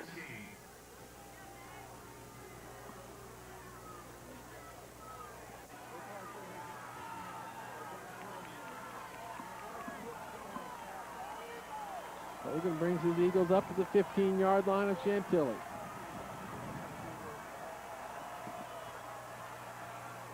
Over the middle, he's got his man, got 6 more points for the Osbourn Eagles. Cornell Jones. You know, a route that most offenses run, especially if you see a lot of 3-by-1, you put 3 receivers inside. If you get man coverage, you try to go back to that one-on-one coverage, back to the backside. Again, we saw Cornell Jones catch the ball with his hands. He did it again on the slant there. 2 touchdowns for Cornell Jones, and that could be the final nail in the coffin here. Yeah, when you have an athlete that is a tremendous athlete, a tremendous weapon at wide receiver, and you want to match him up man to man, you put him on the opposite side of a trips formation and run him on some kind of isolation route, and that's what he has seemed to be. I mean, he's a tremendous receiver. Brandon Hogan, we've been talking about him all day and all of his touchdown passes, but to throw a touchdown pass, you need somebody on the other end to catch it, and Cornell Jones has been a great weapon this afternoon. Yeah, you can see it clearly there. Chantilly came after him, left Ryan Robertson all alone. You see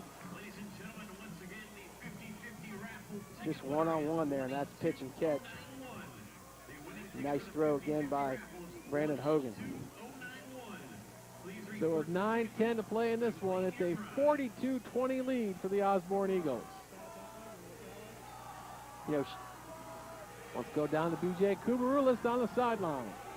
Guys, with that touchdown, Brandon Hogan ties the record for the VHSL single state championship game amount of touchdowns. It's at 6. The record for points responsibility is 38. Hogan now has 36 points that he's responsible for in this ball game. Back to you guys. And the hits just keep on coming for Brandon Hogan. by the way, he's pretty good. And I believe the 38 points came from Ronald Curry. In that game, they put him on the field to kick a field goal after being responsible for, I believe it was something like that. They had him on the field kicking, so that's interesting. That game ended in a fight because of it. Right, That's right. right. That's right. Pace. Amazing what we remember. Yep. Pace up across the 30 to about the 32 for Chantilly. A lot of people heading for the exits here. Maybe you should get a start out there to get to your I'm car. I wouldn't get to my car by the end of this game, I can tell you that. 9:03 on the clock. I hope they all leave. That way I got a chance to get them out of here. Yeah. Look at this way. You're just right over there next to Potomac Mills. You can do a little Christmas shopping. Yeah. Right up my alley. Come on, get your lovely wife, your two boys, something nice. Oh, I'll definitely do that. That's why we have internet shopping. Sims on the reception. Again, Chantilly's just got to try to get a score here quickly, and obviously now you put yourself in a situation where you can only run the ball a little bit because you've got to conserve clock. You've got to score 3 times. 2nd and 5, we'll call it, from the 36. This is Jackson. Got enough for the first down. Yeah, and I was asking you, Coach, at halftime and then the third quarter, and when do you abandon the run? And I think you said that the answer really is never. You can never really abandon what you do. But at this point, I mean, you're throwing the ball downfield. You're running just to keep them honest. Yeah, and you'll see them try to go vertically a little bit, but they're not really a vertical offense. Not wasting any time. This one batted at the line, falls incomplete. You know, you've got your offensive linemen who are used to drive blocking and run blocking, and you know, when you switch, even though they've got very good athletes at receivers and certainly you know, Nate Works, capable young man throwing the football, it's not what you do, and it's sometimes hard to switch that mode. And they always say a running game, offensive linemen much prefer to run block than pass block. They're in control, and they want to be firing off the ball rather than catching. Yeah, and the thing is that, you know, at this point you're trying to make some plays here. Obviously Osbourn knows what you have to do, which is throw the football. Warwick comes out, throws a little short, fired it behind his intended receiver. You know, when you've built your reputation on being a defensive football team, a team that runs as a power running team, when you're down 22 points with 8 minutes to go, 8.5 minutes to go, it is a challenge. It's not that they can't do it. It's just not something they're built to do. 3rd and 10 now from the Chantilly 41-yard line.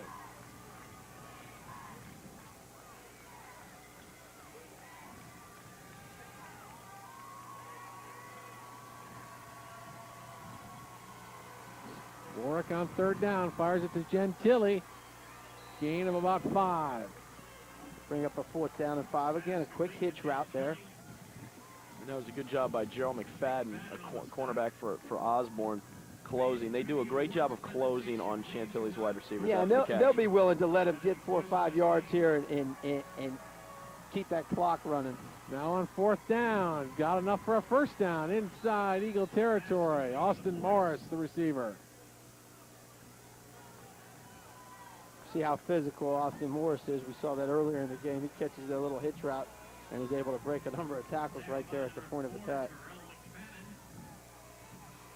Now in Osbourn territory from the 47-yard line. Continue to throw. This one to Austin Morris, left side. Chantilly in their 2-minute mode with just under 8 minutes to go here. Drive of the football. Right up against the 40-yard line of Osbourn.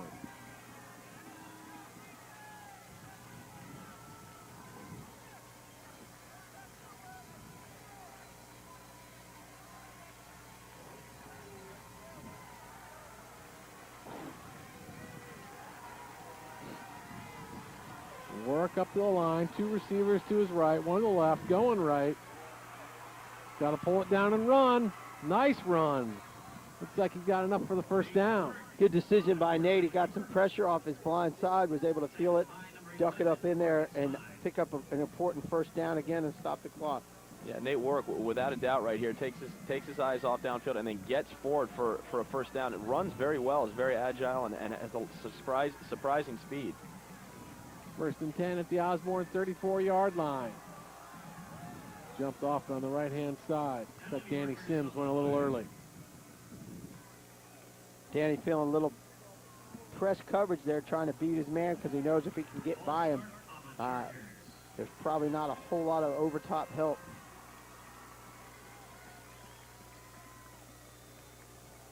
And with Nate doing all this throwing here, he's getting a little bit of a rhythm, getting things going.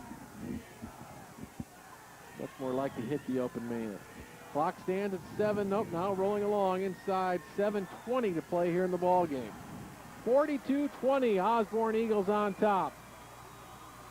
Looking for their 1st state championship. Warwick fires left side, down the middle rather, falls incomplete. Jason Carrico on the coverage, trying to throw it up there, let Austin Morris go after it in a jump ball situation.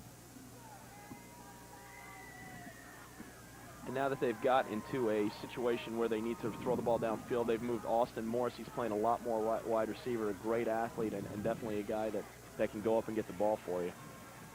Austin was hurt about 3 or 4 games during the middle of the season, and certainly is glad to be back playing in his final senior game. Now from the 39, on first down, fires it out there to Austin Decker. Got about half of the yards back. Just bring up about a 3rd down and 8.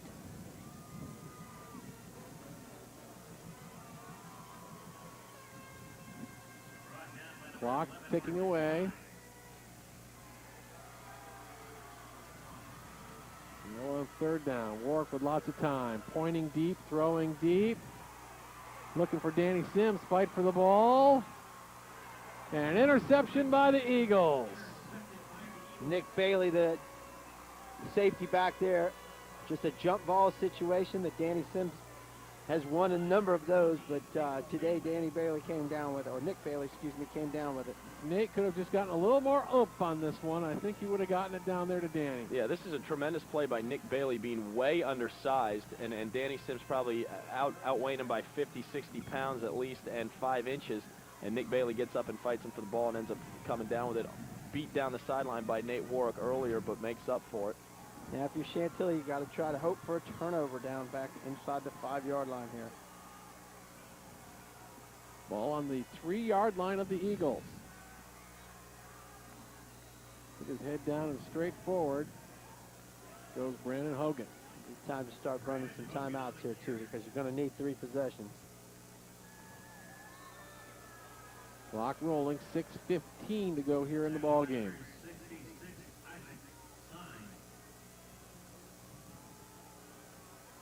Isaac Stein, one of the sophomores who start for Chantilly for inside linebacker, making a stop for the Chargers. Make it 2nd and 10 now from the 3-yard line for the Eagles. There goes Beal in motion. Down the right-hand side goes Beal, hustled out of bounds up around the 20-yard line.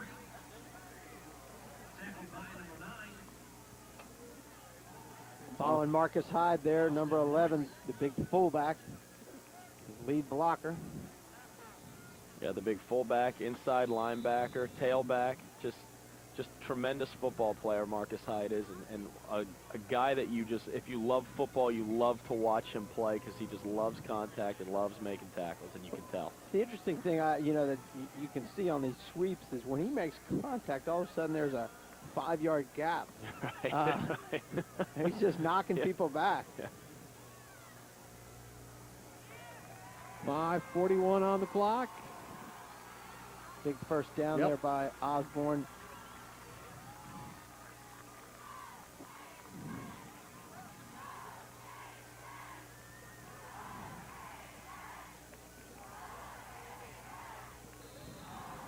Ball up to the 13-yard line of Osbourn.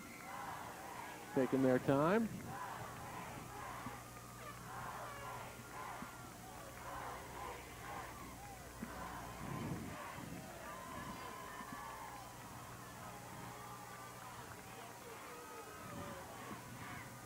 Hogan on 1st and 10. Going right behind a big block. Still on his feet, gets it up across the 30, enough for another Osbourn first down.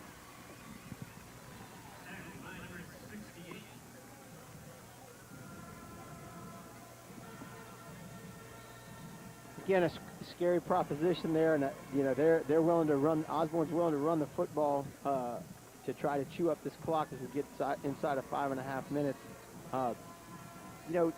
This is a difficult time, especially if you're Chantilly, because you're desperately trying to make a play, as bleak as it looks. Hogan on 1st and 10 from their own 31-yard line, behind the block of Beal. Cuts it back, pick up nice gain, short of the first down.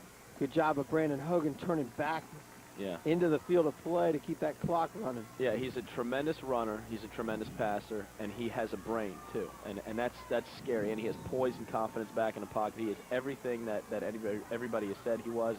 He's put on a tremendous performance today, and he's tied for the state championship record in touchdowns.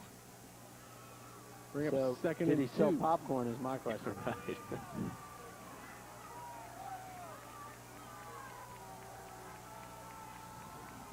Inside 4.5 minutes to go in this one. Hogan with time, fires right side, way over everybody's head, falls incomplete. Don't go away after this one's over. Post-game interviews coming up. Brandon, you see Brandon there telling Tracy Carrico, keep running because I can throw it farther than you can run.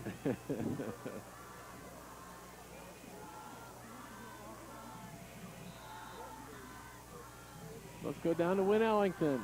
Hey guys, I just want to give credit today to the impressive performance by the Osbourn defensive line, led by big tackle Blake Matthews, a 6'4", 305-pound junior.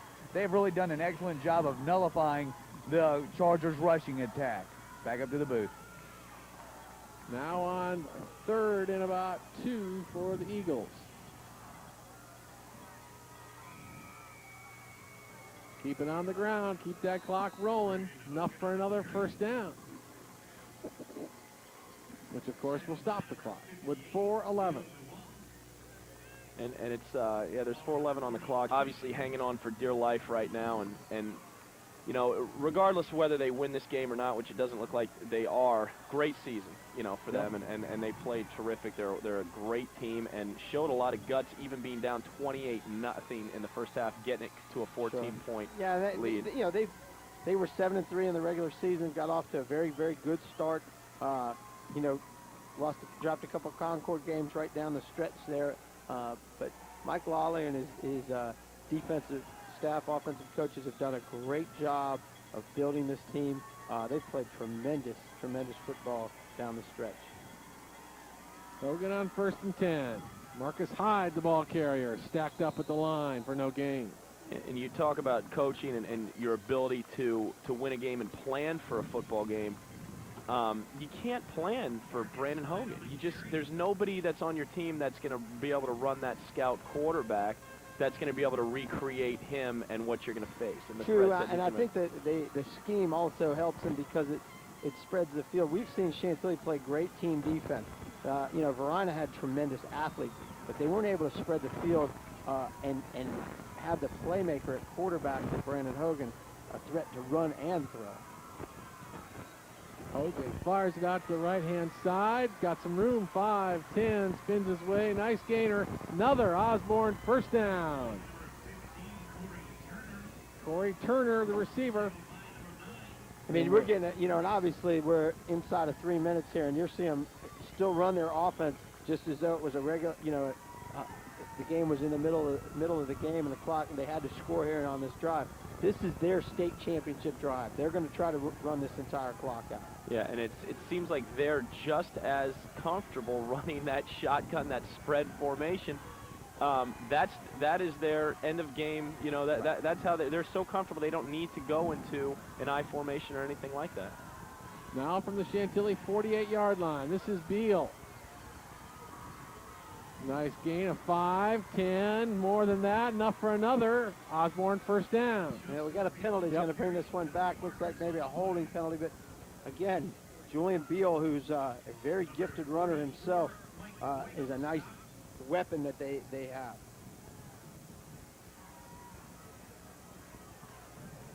Another look from that end zone camera.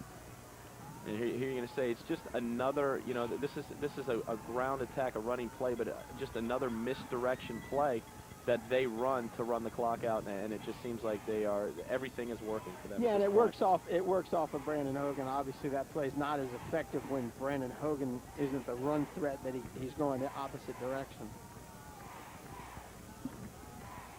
Multiple penalties on that play against Osbourn. Pick the best one. Yep. Back they go. Chantilly. Yep, just ball set down at the 41-yard line of Osbourn with 2:20 to go in this one. You know, you talk about the great season that Chantilly's had, and you know, I was in this situation in 2002, and we made a great run, got to the state final. We lost 6-0 to Hilton. I can tell you for a fact that Chantilly players and coaches aren't thinking about that great season right now. It's bitter disappointment. It's, you know, all the elation that the Osbourn people feel, you feel equally as bad on that opposite side, because one of the things when things are going so well, you don't want it to end. And you know, the one thing about the state championship, it's finality. It's the last time they will play together as a group, and that's hard. They'll get back on the bus and maybe go back and have a team meal or something like that. As the next 24 hours or 48 hours, they'll start to feel good about themselves again. And Monday morning, the juniors and underclassmen will be in the weight room. I'm sure that will be the rally cry.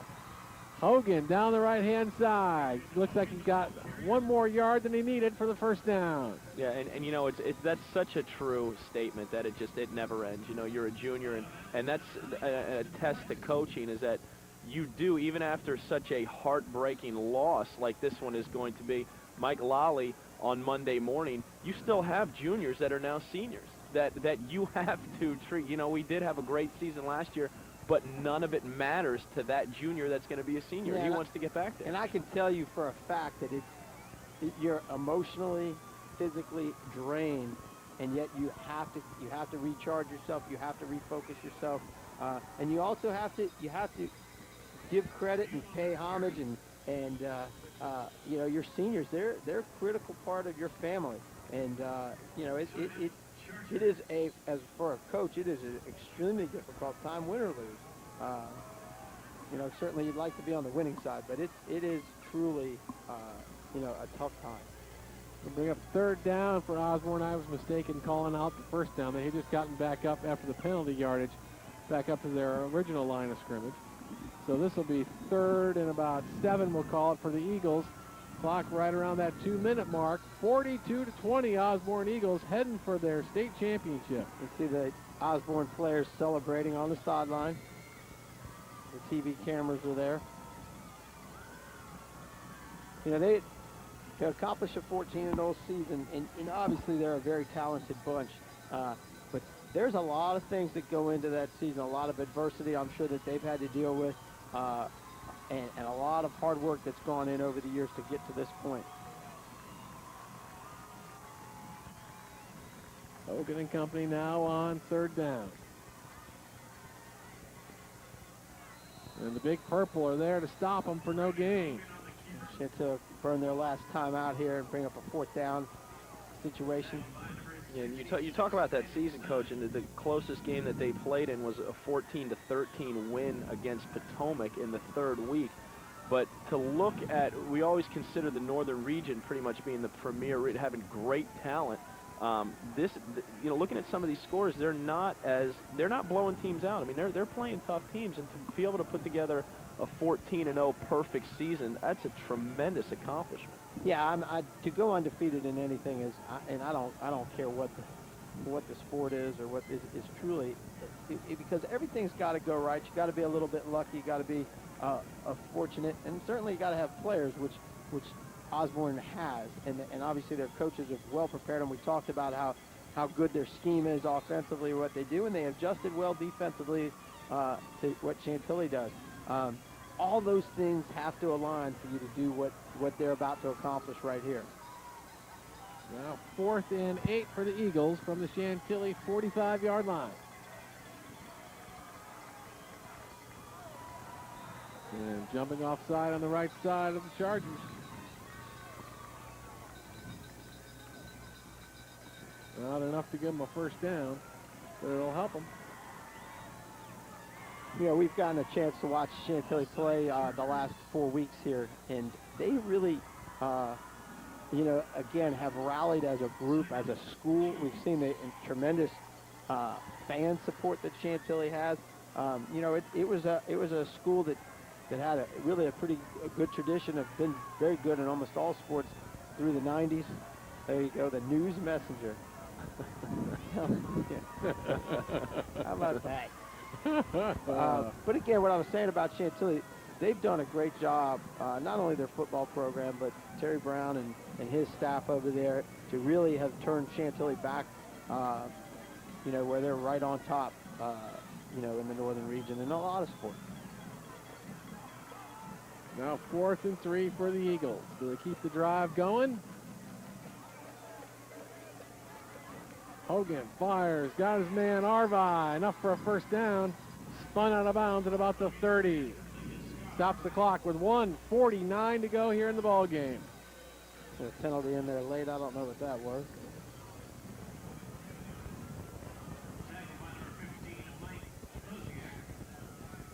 Dead ball, personal foul against Osbourn. Somebody a little bit overly excited.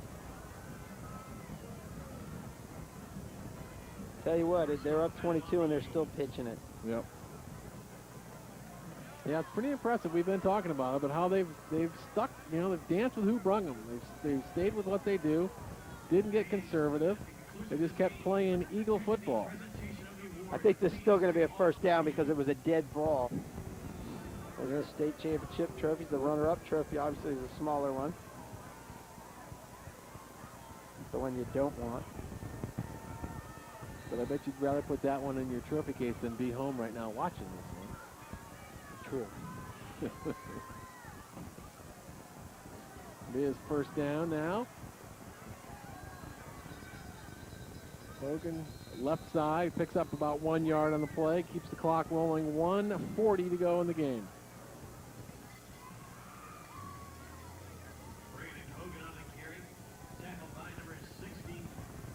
Depending how quickly these officials start the clock will determine whether Chantilly gets one opportunity with the football.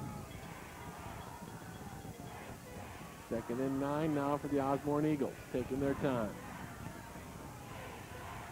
Savoring the moment. Lots of news messenger newspapers over on this Osbourn sideline. This is Beal.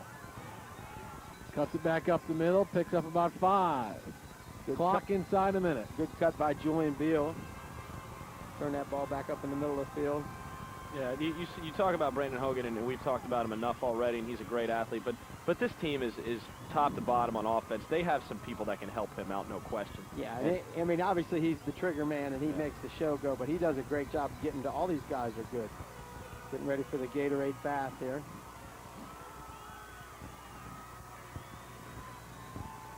A lot of players just got to sneak through to Now get a it 3rd down play for the Eagles. Hogan, one more time. Busted it left, busted up the middle, down inside the 30-yard line. That'll be a first down. That's all they need to do. They can stay in the huddle and enjoy this one. Go to the genuflect offense. And here comes the Gatorade. We get Coach Schultz, but I don't know if he went down or what. yeah, I don't know. He just kind of vanished amongst the silver there. And they count it down. 4, 3, 2, 1.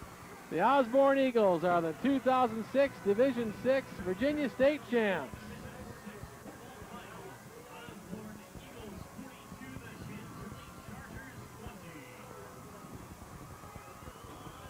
(42-20). We thought it might have been worse than that, the way they jumped out to a 28-0 lead in the first half. The Chargers hung in there, showed a lot of fight. Yeah, give a lot of credit to Mike Lawley and his staff and the Chantilly players not to panic and stick with the, obviously they've got confidence in their ability.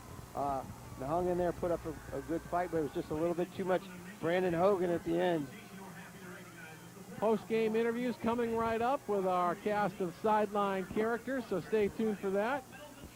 Yeah, I think I came into this game thinking, how do you score against Chantilly? I mean, after seeing them against Verina last week and the amount of athletes they had on offense, 3 Division I prospects that were clearly Division I prospects, and Chantilly did such a great job of containing them.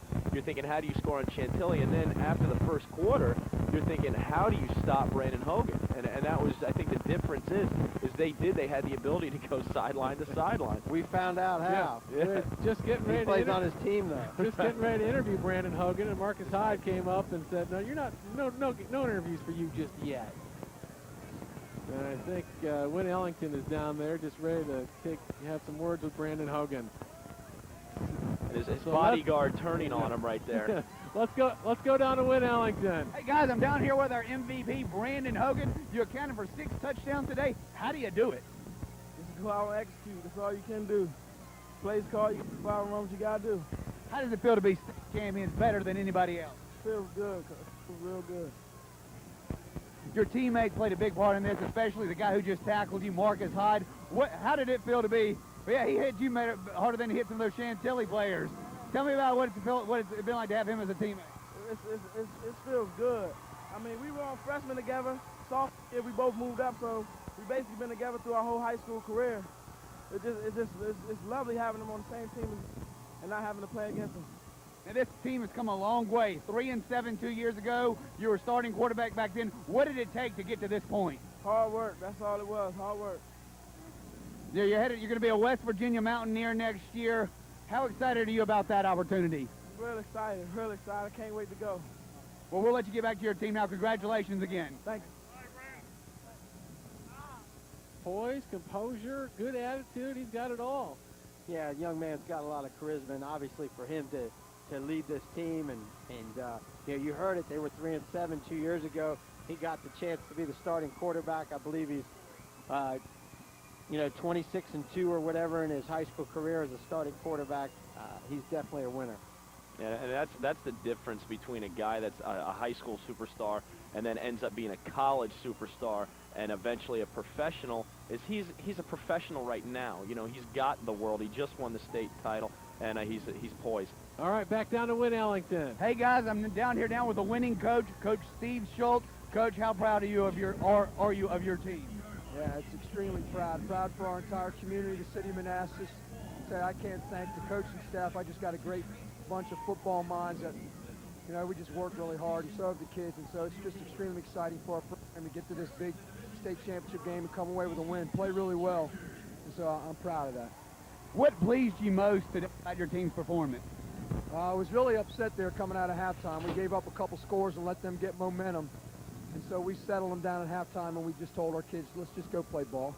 Just go execute the daggum game like we've been taught, and not let them get all hyped and get up a little bit. And so coming back out in the second half and executing and playing well was extremely gratifying as a coach.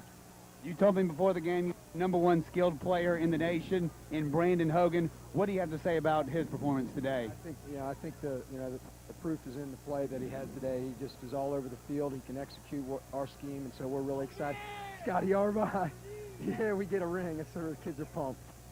One more question. You're also an alumnus of Osbourn. Does that make the state championship for your school even more special? Yeah, it sure does. It's, as a kid growing up in Manassas, where I grew up, I think it's a wonderful town to grow up in, and I still believe it. My son's at school and on this team, and it's just a great little community. It still has that old town class to it that Manassas always had, even though this place, this Washington, D.C. metropolis area has gotten, really busy.